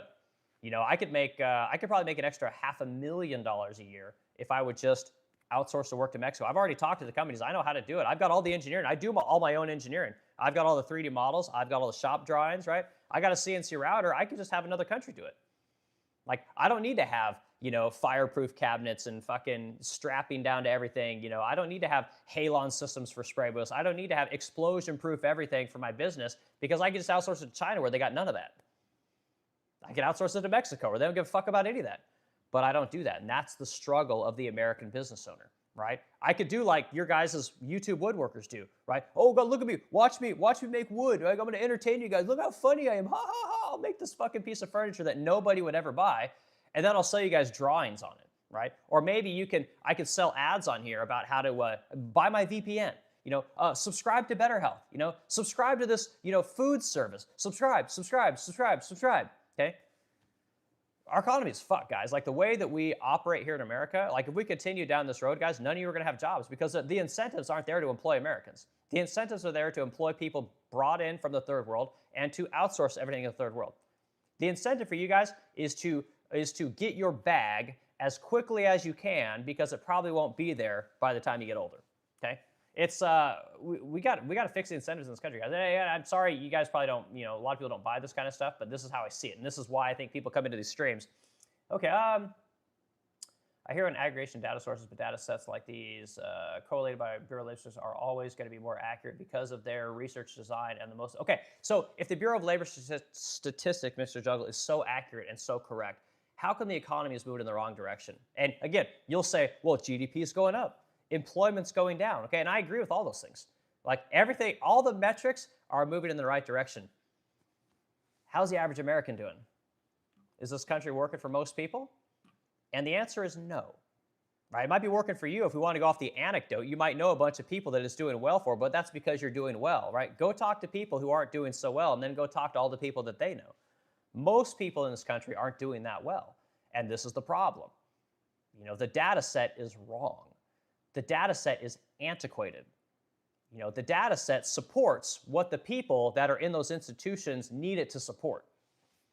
Okay, and this is, again, I could be way off here, but this is how I see things. So, okay, Mr. Douglas, more sources only makes the data better if they themselves are reliable. I know, and again, it's who determines what's reliable, right?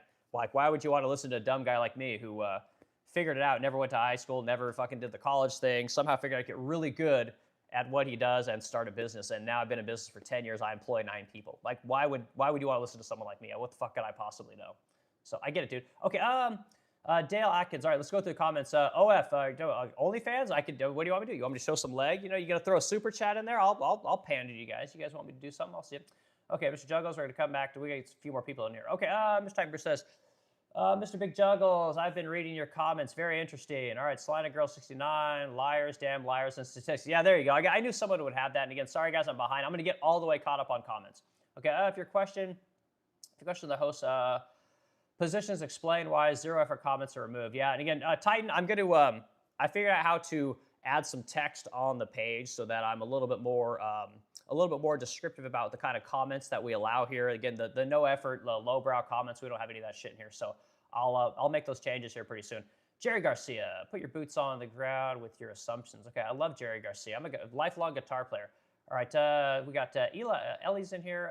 Ellie 40 bit. Okay, added very few jobs in the past few months and inflation. Yeah, and again, if we go back and we look at, you'll notice that when we look at things like the Bureau of Labor Statistics, the jobs always increase the month that the jobs are added to the economy, right? When it's important for the president to be able to show something nice or prove the economy is doing better than it's actually doing, the labor statistics and the jobs numbers always seem to support what the president wants to promote. Yet, when it comes time to revise things, lately, it's always gone down because it's all lies. And again, they'll say, oh no, it's just, we have a better data set now. We're able to go back and we're able to look at the metrics that were coming in. We got the full number of metrics because again, we had to wait on businesses like mine to send in our fucking handwritten data, to the Department of Labor, all these kind of things. And so now we have better numbers, okay? Well, if you don't have the right numbers, you need to shut the fuck up.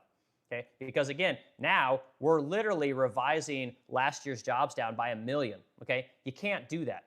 You can't, only government can do something and fail. Only government and weathermen, right, can literally fail for 20, 30 years and get more money, get more support, get more people saying, no, listen to this group, listen to this group, listen to this group. And again, they're all fucking lying. Their data sets are antiquated. Their data sets don't represent what's happening in the real economy. It represents what they need it to represent. And this helps the stock market. This helps big business. This helps supporting outsourcing. It supports bringing people into this country who are not from here, right? It supports all these things. Doesn't support the average worker, right? Doesn't support the average person.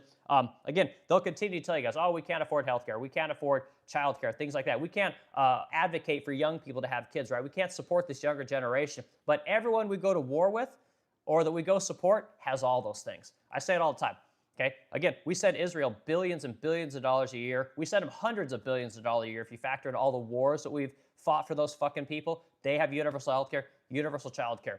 We advocate for NATO, right? Oh, God, we got to support NATO. We got to support Europe, blah, blah, blah, blah, blah. Okay, again, Every country in Europe has universal healthcare, universal childcare, and they support young people, right? They support people that don't want to go to college. Do we do that here in America? No, we don't. We just pay for it all. You guys can't get that shit. Everywhere we go has it.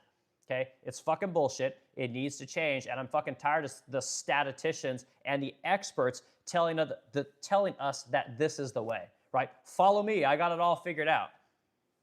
Keep paying your 22.5% in income taxes, okay? Don't audit the Fed. Don't audit the Department of Defense. Don't audit Fort Knox. Don't audit shit. But if the federal government shows up to your door, you better comply. And this is the world we live in. So, okay. But yeah, what you're saying, a cost of, hold on, let's go. That says, add it. Yeah, we're talking about jobs. Okay, don't assume, mate, the economy is not going well. No, the economy is going well. It's just not going well. The economy shifted, Douglas. And again, like, dude, like, I like you and I appreciate what you're saying, but you are living up here, right? You're living where Moody's was during the great financial crisis, okay? You're telling everyone that everything's great while the fucking building is on fire, okay? 50 to 60% of all the consumption in America is done by the top 10%, okay? Businesses like mine, most businesses that want to make a profit and make some money here in America are catering to this class of people. They're no longer catering to the lower class people. Okay, and this is a problem. And again, you don't have to agree with it. I'm just telling you the facts, right? I'm telling you as a guy who sells a luxury product, right? My wife likes to buy luxury shit. Okay, I don't. I'm a wagey. I work all the time. You know, I go to the fucking convenience store and I hang out with the guys that are working on the job site. I go and I eat fucking hot dogs. Okay, I drive my piece of shit beater car to work every day. Okay, I live in both worlds. You don't. You live in the stat world, which again is fine. We need you. You're important. But your data set is wrong. And if we continue down this path of listening to the experts, send us to all the wars in the Middle East, you know, cater to the wealthy people, the economy is doing great, okay? Like, you're living in a different world, dude. And again, I just, the people that I see and the people that I hire, the people that work for my company, the people that I see down at Quick Trip every day, these people don't have your opinion, man. And that's, again, we could have two different opinions, it's okay, but I'm going to push back on you, so. But again, I appreciate all the pushback, dude. All right, so let's see. LEW4N, cost of rent going up, income's not keeping up. Yeah, and again, what they're telling you guys about inflation, it's all bullshit. Inflation continues to go up. The cost of everything continues to go up. And guess what? What you guys are going to see on your next inflation report, you're going to see inflation of 5%. You might see inflation of 7%, right? As the cost of food and energy, the things that economists don't like to add into their inflation report, because again, this is... do you call it volatile? No, this is the only fucking thing that matters. When you guys talk about rent, again, they'll always tell you guys, oh, inflation's coming down, inflation's coming down. Inflation isn't coming down, dude. Inflation always goes up, right? Because an economist's point of view is that, well, you have to incentivize people to buy today instead of holding off and buying tomorrow, right? You don't ever want to do it. It's bad for the economy. I'm going to tell you guys, that's real life. That's how we all live. But again, if you're looking at the economist's point of view, what's good for the economy, right? You guys can't afford anything. Again, inflation, no, we need deflation. You guys want to know why you can't buy homes? It's not the interest rate, guys. It's the inflation from all the printed money that the experts told us we had to do during COVID, okay? The government paid all you fucking people to stay home. The cost of everything inflated because the people that had access to money and the people that got new money were able to then go in and buy homes. The cost of everything went through the roof. Fucking everything. And you guys know this, that when costs go up, they rarely come down. Same thing with gas, right? You guys have seen the cost of gas go up $1 a gallon in a month. It'll take 6 months for it to come down in perfect conditions. Okay, and this is the problem with economists. Economists see things as they want them to be, not as they are. So, okay, it's interesting. I think Americans complain a lot, but that's not doing bad. Okay, this is a Soul Capitalist 6204. Okay, cool, man. I appreciate it, man. But let us know why. Right? Let us know what's working good for America. Let us know what's going on here, and we'll go back and forth. So, again, I love the dissent. I love to go back and forth with you guys, but you got to give us something. You got to give us something that we can kind of go back and forth with. So, appreciate those soul capitalists. Okay, Mark Travis. Mark Travis, I think you've been in here. Thanks for coming back, dude. I think I remember you. Okay, Mark Travis, 4381. We need to realize our water and food is contaminated. Well, that's not really something that I'm going to talk about per se. I know where you're going with that. I know I've heard all the theories about, you know, things like fluoride, you know, GMOs, Monsanto, you know, DDT, pesticides. My wife always talks. My wife grew up in India. She's from India. She always talks about the great lie of DDT. Like, they fucking love DDT in India, and they got 1.3 billion people, so clearly DDT isn't a problem. And this is the heart of what I talk about. What I talk about here in America. It's that we're so smart and we're so educated, we can't do anything. You know, because no one can agree on just fucking get shit done. Like, no one can agree on that. Like, all I shouldn't say all, but a lot of what educated people do is they love to think and they love to take their time and they love to make sure they have the best option, when usually the best option is just fucking do it. You can get it done 2 or 3 times in the time it takes to do it right, according to experts. And this is just how I look at it, you know. So anyway, Mark Travis, thanks for the comment, dude. Okay, get rid of the Federal Reserve and go with the U.S. Treasury. God Standard. I'm not sure exactly what the God Standard is there. So again, I'm always sure to, and again, big Doug, I'm sure I'll comment on this. Like I said, what people like, everyone loves to bash the Fed. Everyone likes to bash this leverage type debt-based economy that we have today. And I'm here to tell you guys that, again, the question that I was going to ask is, would our economy be better if we had sent all the jobs to the middle? I haven't even, or sent to the third world. I haven't even got to that yet. But here's the thing, guys. Believe it or not, your way of life here in America is supported by debt. Like, it's all debt funded. You know, it's all leverage. Every fucking thing we have here is leverage. And whether you like it or not, that's why we have the society we have today. Now, if you wanted to retard society, and again, I'm one of these people who thinks we should, if you wanted to retard society, then get rid of the Fed.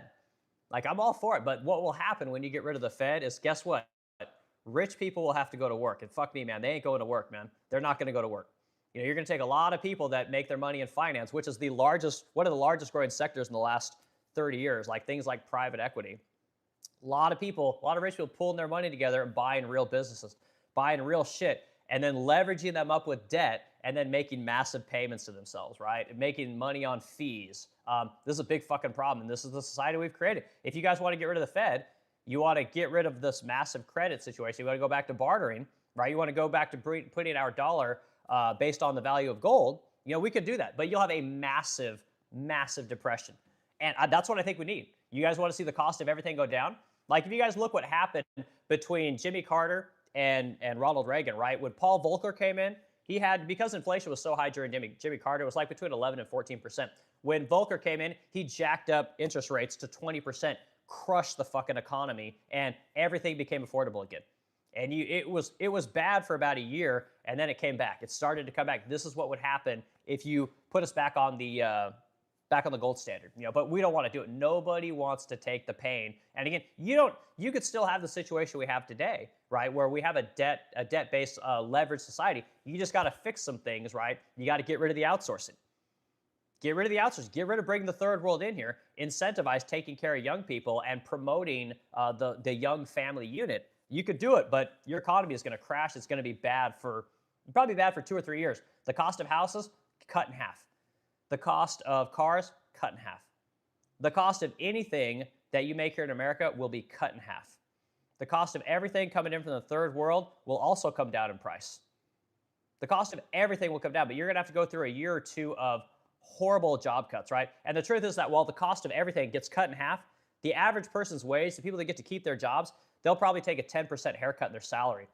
Wages don't go down like deflation comes down. You know, it's very different mechanics. And Juggles, I'm sure you could talk about this, but I don't hear enough people talk. I think this is too pie in the sky for people like me. No one wants to do this shit. Nobody wants to take the pain of a depression, of something that would actually get the value of money to be worth something again. Nobody wants to do it, and this is why we're stuck.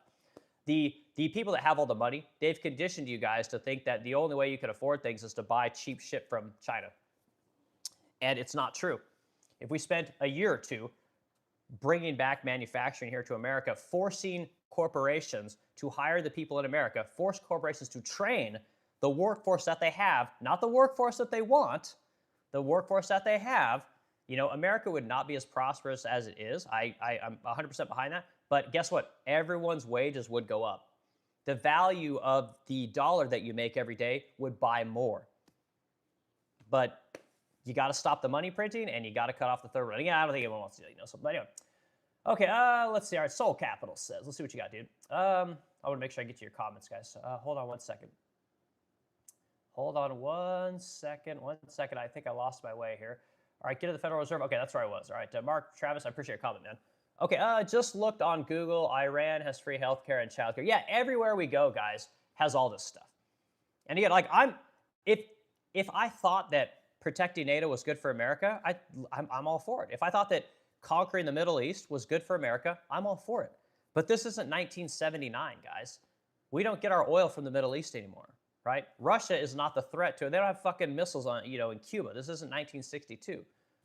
Like shit has changed, yet our politicians and our geriatric aging population, the people that are in government, they all think fucking Russia's off the coast of Florida.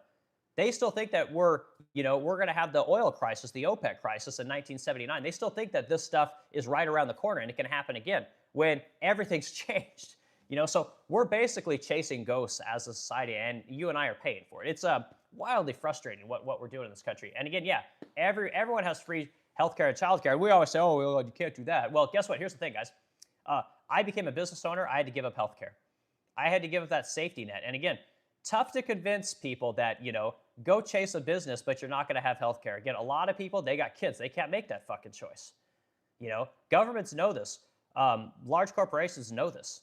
They know that they get somebody. My mom used to say it all the time when I'd say, like, Mom, who do you look for an employee? My mom would say, I want someone that has a mortgage and kids because I know they're going to be a good worker because they got something to lose. And that's a terrible mentality, but it's 100% right. And again, if you had universal health care in this country and you had universal child care in this country, you would have a proliferation of small business owners like you've never seen before. Nike would be shitting its pants. Companies like Amazon would be shitting its pants. Okay?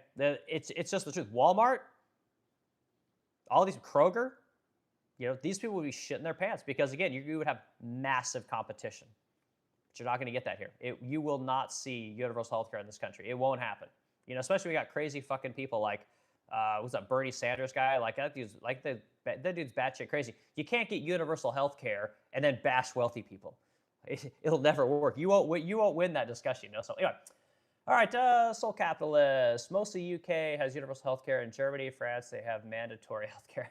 Okay, well, you call it whatever you want. They're soul capitalists. But again, what if America didn't pay? What if America wasn't in NATO? Do you think they'd have all that money for healthcare and childcare? Do you think that they would maybe allocate their resources a little bit towards the defense side? And the sad thing about a country like Germany is these guys have suicidal empathy. A lot of these countries in Europe have suicidal empathy because they've never had to defend themselves. America's always came to their rescue. We don't get to have those things here, but whatever. Yeah. Anyway. Okay. Like your comment there, Soul Capital. Soul Capital says, for starters, do you also think consumer spending stats are foul too? We're in such misery, not blowing money on impressive rates, or not blowing money at. Are you saying at interest rate or? I'm not sure exactly. Again, I believe consumer numbers are right. I mean, but the problem is that, like I said, what I said, dude, is like when I was 22 years old, right? I bought my first home. I drove a BMW. Okay, I wasn't spending the bulk of my money on hamburger and fucking, icy pops, right? The bulk of my money wasn't going to childcare. Okay, childcare was $200. I think it was $200 a week. No, it was 150 or $200 a week. And again, you guys can say, oh, the cost of everything goes up. No, it shouldn't go up the way that it's going up. You should have moderate inflation to promote the purchase of goods today as opposed to tomorrow. That's not what we have today. What we have is massive printing at the expense of the average American. We have massive printing to support government policies that are good for government and good for large corporations, good for people like the Bureau of Labor Statistics and the Department of Labor. Okay? Our society is not moving in the direction that it needs to move. And again, people are purchasing because they have to, not because they want to. If you're in the top 10%, you're buying all do I have to shit. You're the reason I have a business. The large portion of people, most of the people who are in the lower class aren't purchasing my products, but we're all being forced to cater to this larger group of people. And again, you're always going to have a separation between the rich people and the poor people. We used to have something in the middle. The middle is not here anymore. And again, it's gone because of outsourcing and manufacturing. And again, people will argue with me, I know there's better jobs there. No, we're not doing that. We're a service-based economy. We got better jobs than those manufacturers. No one wants to work in a factory, right? And again, I'm going to tell you guys most of it's bullshit, okay? And we'll dig into why that is. Let's go into the rest of our discussion here. I'm going to tell you guys what life would look like had we not outsourced all those jobs, okay? And again, Some of you guys don't like the fact that I like to use Grok, but we're gonna use Grok. And again, I want to talk about the war just a little bit. If you guys look at what's happening over the Middle East today, it's literally America is the source of all the problems over there. Um, you might not like that viewpoint, but we had a part in every destabilized country over that region. Now, if we had destabilized those countries and they had gotten better, right? They'd become democracies. They created a better life for their people, so on and so forth. I could understand it, but it hasn't happened. And again, it doesn't matter what they tell you on Fox News. It doesn't matter what all the cucks on X tell you guys. It's the truth is that it hasn't gotten better, and we continue to pay for it. So, okay. So here's our question, guys. Pay attention here. I know we'll go to more comments. Let's see where I'm at. How am I doing? Okay, I'm doing okay. Texas or Bus, let's say hi to you real quick. Texas or Bus has been with us for a long time. I want to make sure I say hi to you guys. The building, Texas or Bus says the building was on fire, so I threw out the Starbucks daily latte, bottled the water, the gym membership, OF subscription, eating out a couple days a week, sports betting, and the fire put itself out. The building was on fire, so I threw out the Starbucks daily latte, bottled water, the gym membership, OnlyFans subscription, eating out a couple days a week, sports betting, and the fire put itself out. Okay, well, and you're saying the thing. Yeah, maybe people are spending their money on the wrong shit, right? Like I think a lot of people probably spend their money on the wrong shit. I'm one of those people. I'll be completely honest with you guys. A lot of what you're naming there, minus the OnlyFans and the gym membership, and the bottled water. Like I said, I like to gamble, right? I go to Starbucks every day. I'm one of those people. That's what I consider success to be, right? I don't have to look at the price of groceries. I go get my Starbucks every day. I'm able to pay cash for putting tires on my cars. I've made it. I'm good. Okay. All right. So here we go. Okay. If we moved from a service-based economy to a manufacturing-based economy, would life be more affordable, right? Would wages increase over time, thus making life more affordable? Okay. So the short answer is, of course, yes. And again, you might not like the data set that Grok uses, but this is the platform that we use on this channel to aggregate all of our data. We're not going to go to just one source for the information. I refuse to do it. I don't think that data is collected that way. One of the great things about the internet, guys, and having access to so much data is that you get better data sets. You get more robust data sets. Yes, you're going to get some shitty ones in there, but you also get some better ones, right? So, okay. So I'm going to read a few things, guys. We're going to interact with this discussion. We're going to do comments again. We'll read the last few comments after I get done reading this thing. Like I said, I'll give you guys to an hour 20. And then we're out of here for today, okay? So yes, moving towards a stronger manufacturing-based economy would likely make more aspects of life more affordable over time, especially for goods, right? The shit that you guys need, right? The things that are important to every household in America, these things would become more affordable. But we're always told that they're not, right?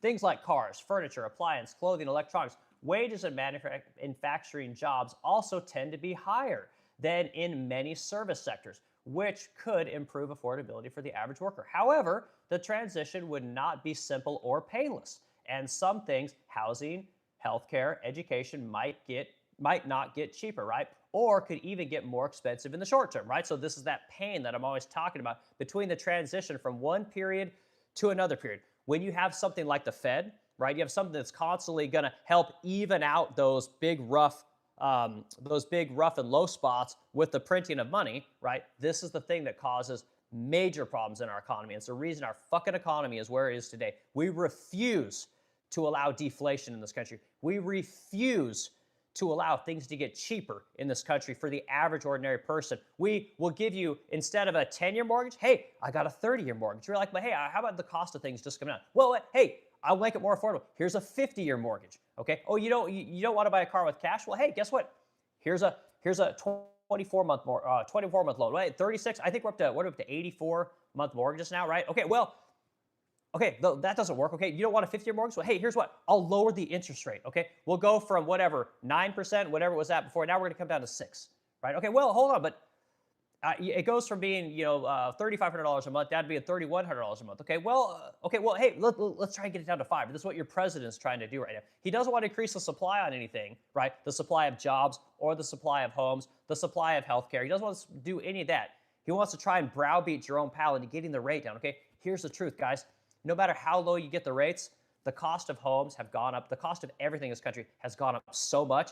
Doesn't matter how much money you give people, they'll spend more, right? Doesn't matter how low you make the rates, everything is still unaffordable because the inflation from the printing of money from the Fed has caused everything to be unaffordable. Absolutely everything, unless you are a super high net worth individual. Someone making $150,000 a year and up.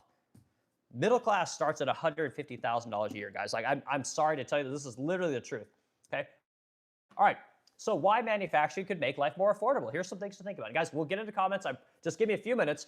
I'm not going to spend a ton of time reading. I don't want to do that to you guys. Manufacturing jobs create tangible products, right? You guys, look at my thumbnail. This is the heart to making things affordable in America, okay? You don't need fucking affordable lattes from Starbucks. You don't need affordable, bottled water from Walmart, right? What you need is tangible things like houses, tangible things like cars, tangible things like washing machines. This is the shit that you guys need to be able to afford the classical traditional American life. Okay. Manufacturing jobs create tangible products that make Americans the tangible products that Americans buy every day. Okay, if more production moves back to the U.S., supply chains become shorter and more resilient. Okay, and again, this is completely antithetical to what the experts will tell you guys. Okay, fewer disruptions, less reliance on foreign shipping costs and tariffs. Okay, again, as a guy that makes an American-made product that uses American-made shit that sells to Americans using American labor, guess what? When tariffs came in, my business went up. And again, they'll tell you that doesn't happen. Like, oh God, that can't be the case, right? You're too expensive. No. Actually, the shit that people are buying from places like Restoration Hardware at our house, they're having to pay shit tons in tariffs, right? I don't have to do any of that shit, right? I could offer things in custom sizes, custom colors. I don't have to make 1,000 of them over in Vietnam. I can make 2. This is good for America. And again, they'll say, oh, you're not going to have as much choice. Bullshit. The minute you let more people start businesses by giving them universal health care and universal child care, suddenly there's an explosion of people that aren't tethered to, a dozen countries here in America, a dozen large corporations, a dozen large corporations that own all the brands that we buy here in America. You're not tethered to this anymore. You get this little thing they call innovation. You get this thing they call creativity. You get this little thing they call choice. Competition. You guys think you live in a capitalistic country where we have lots of competition here? We don't. You guys have fuck all for competition in this country. And when you have no competition, you have no innovation. Innovation has been diluted down into thinking that you go, oh my God, you're going to get a better camera. Again, like Apple just talked about coming up with a flip phone. Like, are you fucking kidding me? There's like 3 phone companies in the world. We don't have access to one of them, Huawei, which actually makes the best phone, because again, the Chinese government are taking the data. Like China's the enemy. China's the boogeyman. There's always a reason to not buy something or to not have innovation here in America because of a third world country, right? Stuff makes you crazy. Okay, historical precedent. When the U.S. was more manufacturing heavy, 1950s to 1970s, many consumer goods were relatively more affordable compared to wages than they are today, right? Again, it's easy to pay someone nothing when you bring the cost of everything they buy down. When things are more expensive, when you need to be able to, when your workforce needs more money to be able to purchase your product, well, then you got to pay them more. Henry Ford talked about this when he was doing his making the Model T. He wanted every one of his workers to be able to afford his product, right? You think the fucking people in the auto industry today can afford their product? No, they can't. It's unaffordable. The average vehicle today is $50,000. Okay. Here's an example. A new car or major appliance represented a smaller portion of the annual income in 1960s and 80s than it does today. Okay, and again, we're hyper intelligent, hyper specialized. We got access to more technology, more manufacturing knowledge than we had back in the 1960s. We got access to the third world, the cheapest labor that has ever existed in the history of our country, right? Yet the products themselves aren't cheaper. Okay, why is that? Because all the large corporations, all the educated people, they take the delta that I'm always telling you guys, the $2.50 an hour they're paying the worker in China with no regulations, none of the American regulations, and the $32.50 an hour they would have to pay the worker to make that dishwasher, right? They take that money and then they hire branding consultants. They hire sponsors to push their product. They buy television ads.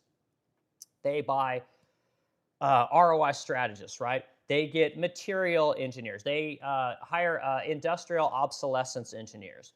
They hire people that convince you guys to buy more of their shit. Now, from a branding standpoint, being a business owner, that's a good thing. I wish I had more money for branding and marketing, right? I got a budget of about, we probably spend $20,000 a year in branding and marketing, okay? I would love to have $20 million. You know how fast my business would grow if I had all that money? This is how our economy works today. Instead of getting lots of businesses that grow organically, that make products that people actually want, they convince you guys that their product is amazing, charge you the same money I would charge for it, but use dirt cheap labor. And they engineer it to break so that you got to rebuy it again instead of buying something like I make as a small business owner that will last your entire life. They require you guys to buy something new every couple of years. And because of all the branding, all of the sponsorships, all the celebrities telling you how great their shit is, all the television ads, you buy it. So instead of having 10,000 small businesses that make a great product, right, that hire Americans, you've got 12 companies that own all the brands that make all the shit in the third world. This is what is happening in our country, guys.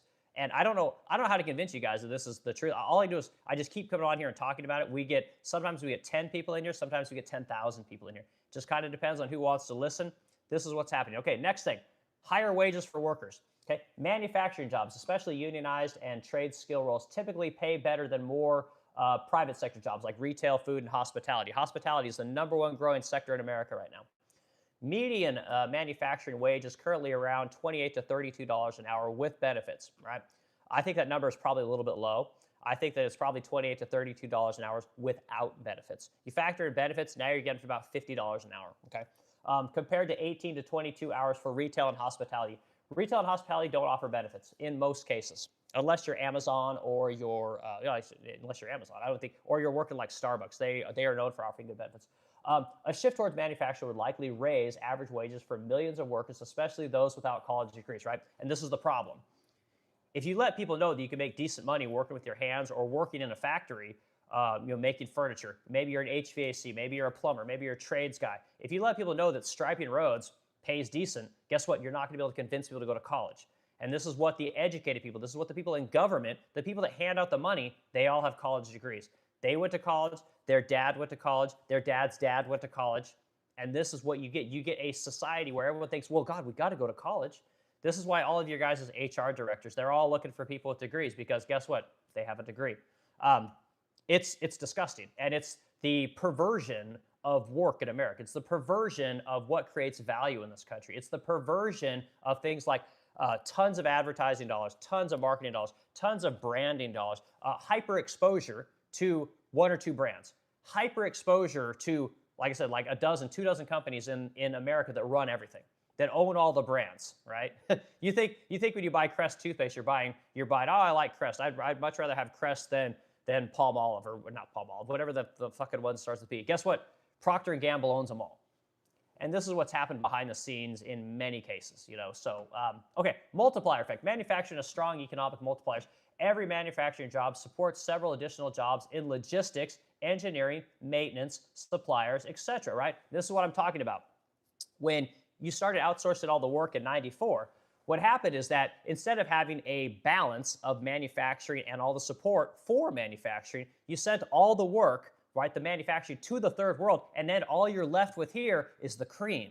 All the stuff that people really want to push for, which are college degrees, right? Your data analysts, your material engineers, maybe you're a process engineer, maybe you're going to go be a doctor, maybe you're going to go be a nurse, maybe you're going to go be, get a business degree, right? Get a psychology degree. You're going to go do these things. You're able to do that with that delta, guys. The delta is the thing that created the society we have today. Now, when you bring in things like AI, and again, too many fucking college degrees, you're left with a society that can't work for everyone. It only works for the people that are in the upper part of the K. A lot of those people have degrees, or there are protected classes. Things like, I keep wanting to say NIMBYism. When dad hires his son, dad hires his friend, son hires his friend, and you end up in a situation where you got a whole bunch of people that know each other. This is all academia really is, by the way. A whole bunch of people that know each other, connecting with each other, giving each other opportunities. And this is especially dominated in the upper class of society, okay? So, all right. So this creates broader wage growth and local economic activity, which can help stabilize or lower relative cost of living. Okay. So again, just a couple more seconds, guys. I got to get into the drawbacks. Right. We got to talk. We can't just talk about the good stuff. We got to talk about the bad stuff so that we have a honest conversation. Okay. Here's the potential drawbacks and realities. Okay. So again, Eric lives in pie in the sky world. Short-term pain. Right. This is the economic reality of trying to bring manufacturing back to America. Short term, rebuilding domestic manufacturing will require massive investments in factories, training, and infrastructure. Prices for some goods could rise temporarily during the transition, right? Higher labor costs, because you can't use Vietnam and China, right? Again, that $1 an hour you're paying the guy in Vietnam, the $2.50 you're paying the guy in China versus the $32.50 an hour you got to pay the guy that works in America, okay? Plus all the regulations.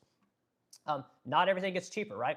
So housing, manufacturing a revival doesn't directly solve housing shortage or construction costs, right? And that's 100% true. But if you kick out all the third world labor, guess what happens to the supply of housing?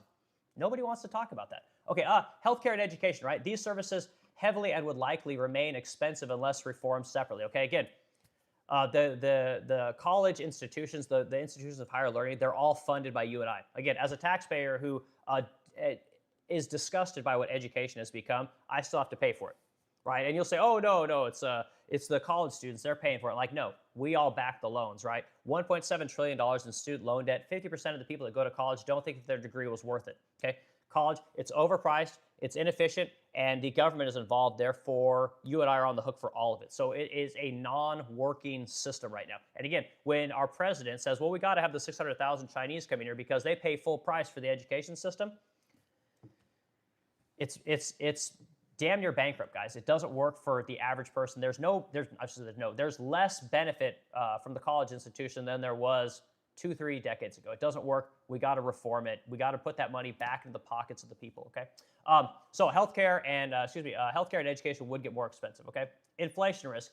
If tariffs were used, right, in order to cut off the third world to bring manufacturing back here, tariffs are used to force reshoring. Importing goods become more expensive in the short term. Again, the imports are what they use to allow you guys to think that your wage buys more.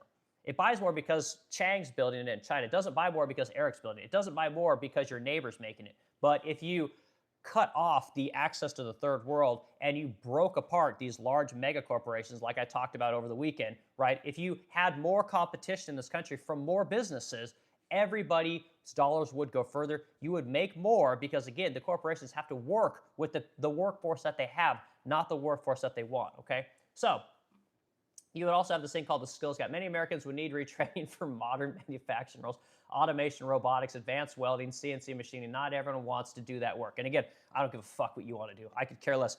You guys have been telling me I'm a loser for 30 or 40 years at this point. I would never make it in this world because I didn't graduate high school. I would never make it in this world because I didn't go to college. I would never make it in this world, okay? Again, I'm not the exception, guys. This is what I do is not exceptional. Anybody can do it. But again, if you believe that the path is finish high school, go to college, get that corporate job, live long and prosper, as Spock would say. That dream is a lie, guys. It's not reality today, and I wish it was, but it's just not. So anyway, let's go with the comments, guys. I know, sorry, I ran my mouth a bunch, but this is what I do. Okay, we're at an hour 12. Good. We got 8 minutes of comments, guys, and let's go. Get rid of the Federal Reserve. Go with the U.S. Treasury gold. I guess you're saying gold standard. Yeah, and again, I'm with you. I read your comment there already. Mostly UK has universal health care. Okay, read your comments there. Slow capital. For starters, do you also think consumer spending stats are okay? Read your comment there. We read Texas. Okay, we ended with Texas or bust. So we're into Highland Valor. Okay, it's your name. Okay, it's the land from Italy. Yeah, it's for Chile. Okay, the building was on fire. Okay, Texas, we read your comment. How did our debt go from 39 trillion to 47 trillion? I thought he said that we're bringing it down. No, we're not. The debt will never come down, guys. You live in a debt-based economy. The debt will never come down. And you know it'll never come down because we can't even balance the budget. Okay? The point of our government now isn't to work for the people. It's to work for votes, right?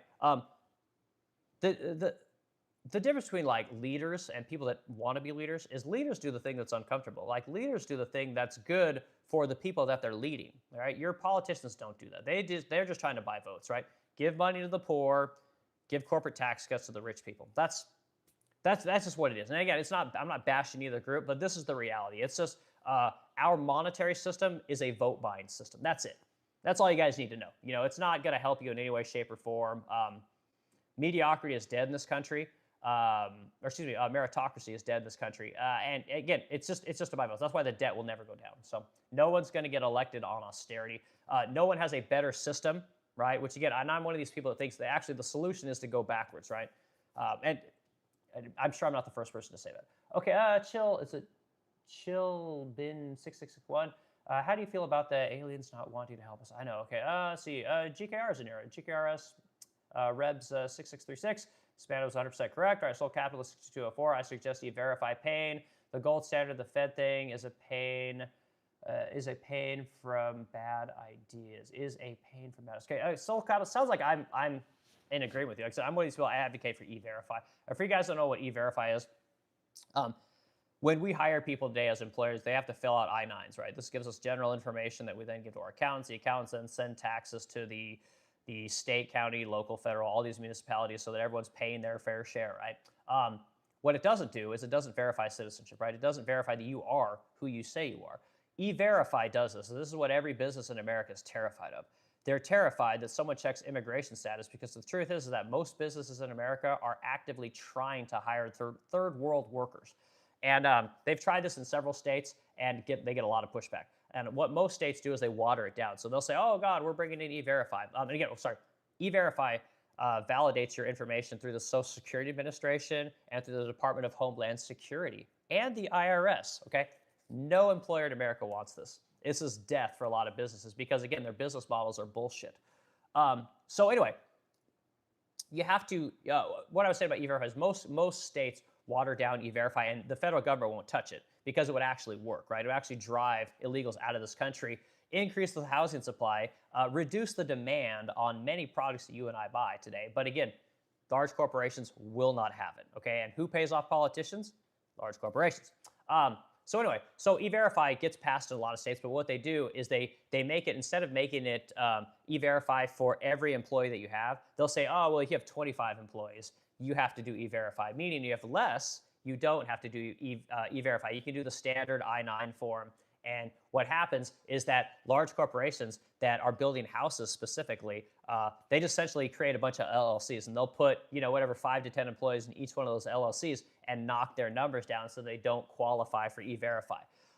It's wildly corrupt what we do in this country, but this is the system we've created, right? All right, let's see. I suggest E-Verify would make a U.S. like motherfucking Switzerland. All right, man. I hope so.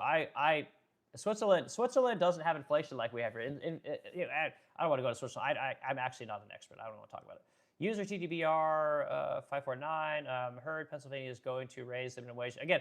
Minimum wage isn't the problem. It's the problem is, again, you can raise the minimum wage to $20 an hour. Okay, businesses aren't going to hire you guys. Like again, the average American worker wants too much. So they'll just bring the third world in here and they'll hire those guys. Doesn't matter what you guys make minimum wage. And the problem isn't the wage.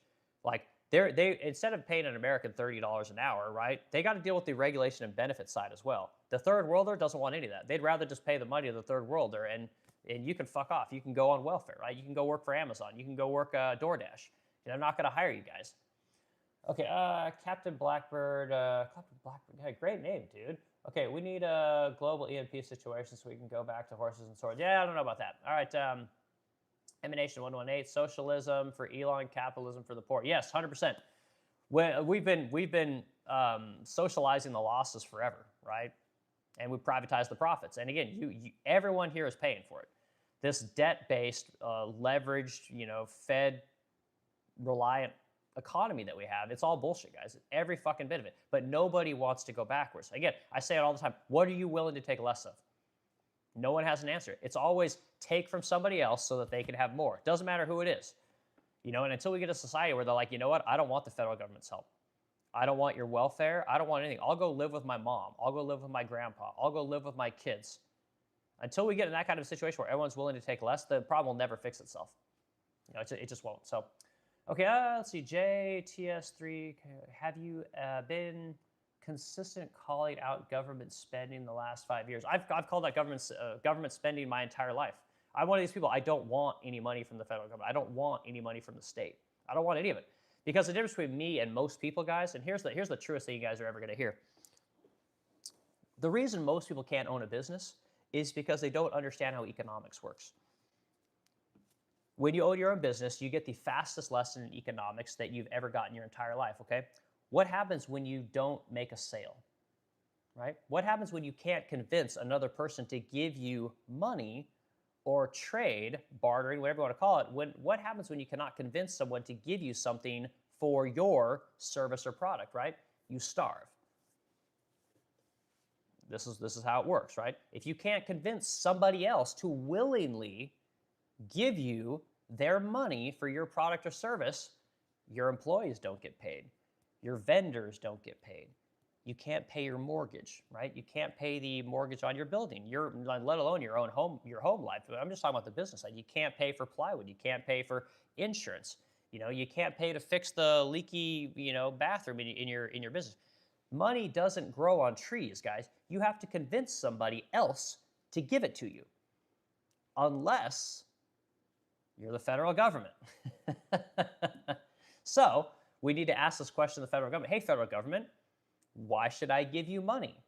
The federal government doesn't have to say, well, you should give me money because we have the Bureau of Labor Statistics and, they're going to chart the way the economy needs to go. Like, oh, God, you should give us money because we're, paying for roads or we're paying for colleges, okay? They tell you they're having that conversation with you, but they're not, okay? So the government is coercively taking money from you guys by way of taxes without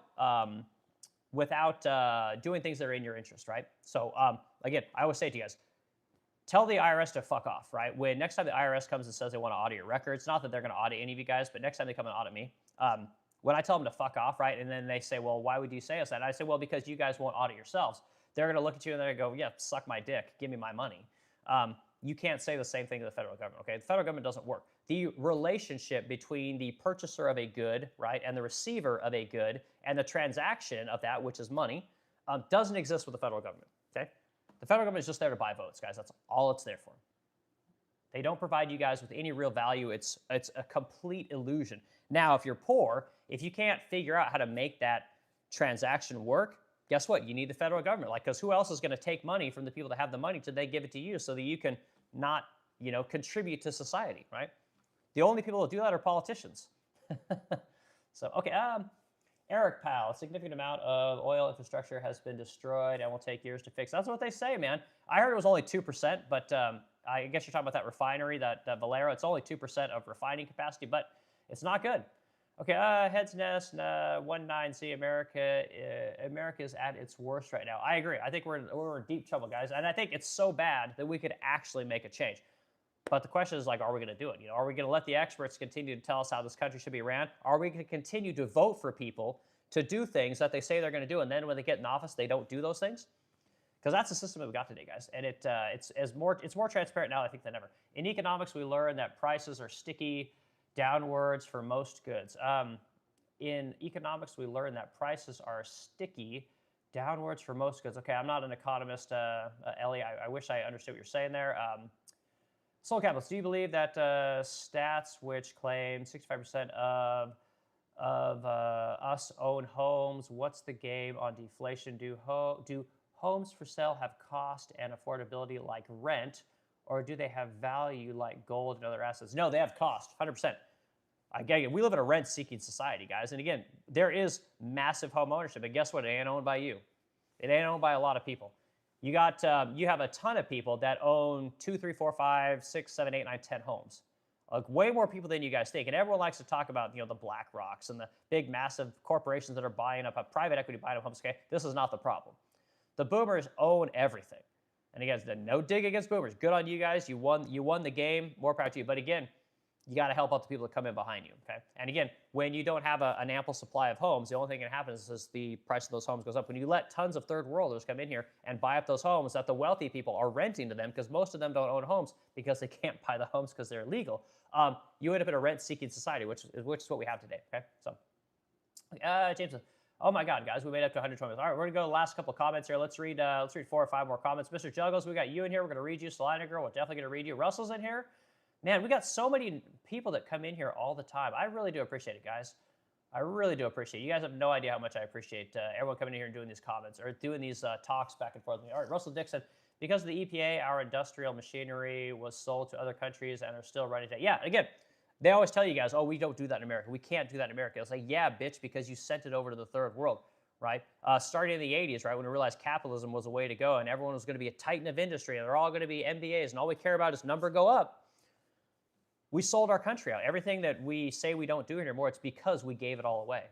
You know, everyone says, oh, no, China did it. China took it. Like, no, we gave it to them. Oh, China's the bad guy. China's our enemy. Yeah, we built up China. We don't want to have we don't want to talk about the truth of why we don't make shit here in America anymore. Again, when you pay someone $1 an hour in the third world and $32.50 an hour here in America, why would any business hire you guys? Why would any company want to employ you? You're too damn expensive. It's easier to send all that work to the third world. And again, you end up with what we have now, which is the K-shaped economy. So, all right, Russell Dixon, I really appreciate your comment. All right, last couple comments here. Let's go to Andrew Mann 9852. I don't know if I've seen you before. Dude, you might be a newbie. I appreciate being here. Because those people send their money back home. And now that's another thing. Again, we got to end remittances. There's a lot of things we can do in this country to fix the illegal immigration problem. We don't have to do mass deportations. But again, your government is not responsive to you. Your government is not responsive to the lower 80% of the population, right? They'll help you if you want welfare. They'll help you if you want a tax cut. But anything else, you're going to have to wait till next election cycle. You're going to have to wait till next year, okay? We got wars to fight in the Middle East. Israel needs our money. We need corporate tax cuts. We need to make sure the poor people got lots of Section 8, and we incentivize them to have shit tons of fucking kids they can't pay for. The middle class person, just keep paying your 22.5% in income taxes and go fuck yourself. Okay, Sonic, I wonder how much untaxed cash from paid under the table labor is wired out of the U.S. Yeah, again, fucking insane. Again, you can cut all that shit off. We could cut off remittances, no problem. It's not going to happen, though. All right, because how else do you incentivize the poor and the third worlders to come into America? Taxpayers absorb the cost of every bankruptcy. 100%, 100%. And I'm one of these people, I believe in bankruptcy. I think it's a great thing. Again, if people like talk shit on Trump, I talk a lot of shit on Trump, but one thing you can't deny about that guy is he gets up every fucking time and tries again. That's what bankruptcy is there for. Because the truth is that running a company, starting a company, coming up with an idea, and risking everything to go try and sell it is the most scary thing you can ever do as a person. So many people are tethered to their job because of the steady wage, the consistent paycheck, the healthcare, the retirement, all these kind of things, that they'll never go try it because it's too difficult. You know, so we got to break that cycle. All right, Mr. Juggles. All right, Juggles, you get last comment, dude. Mr. Juggles says, LA, you're correct. Typically, the price of goods is sticky in shocks like this. The businesses are typically not excited about reducing them when their own costs come down. Yeah, again, I see what you're saying there. Yeah, you're 100% right. I used the analogy of gas before. They're quick to raise the prices. They're very quick to lower them, even though their costs come down, even though things have stabilized. Yeah, so anyway, I'm not an economist, but Mr. Juggles, again, dude, glad you're here today. I'm glad you came in and you went back and forth with me, and you're going back and forth with other people, helping people get educated on the way the economy works. Even if I don't agree with you, I'm sure a lot of other people will agree with you, and that's I think that's a great thing. You know, so guys, you have a good day, and we'll do this thing tomorrow. I don't know what we're going to talk about, but I appreciate everyone hanging here. If I didn't get your comment in, I apologize. Do a super chat, do a super gift. Super gifts are dirt cheap, you know, and we'll get your comment read right away. So you guys have a good day, and we'll yak at you later.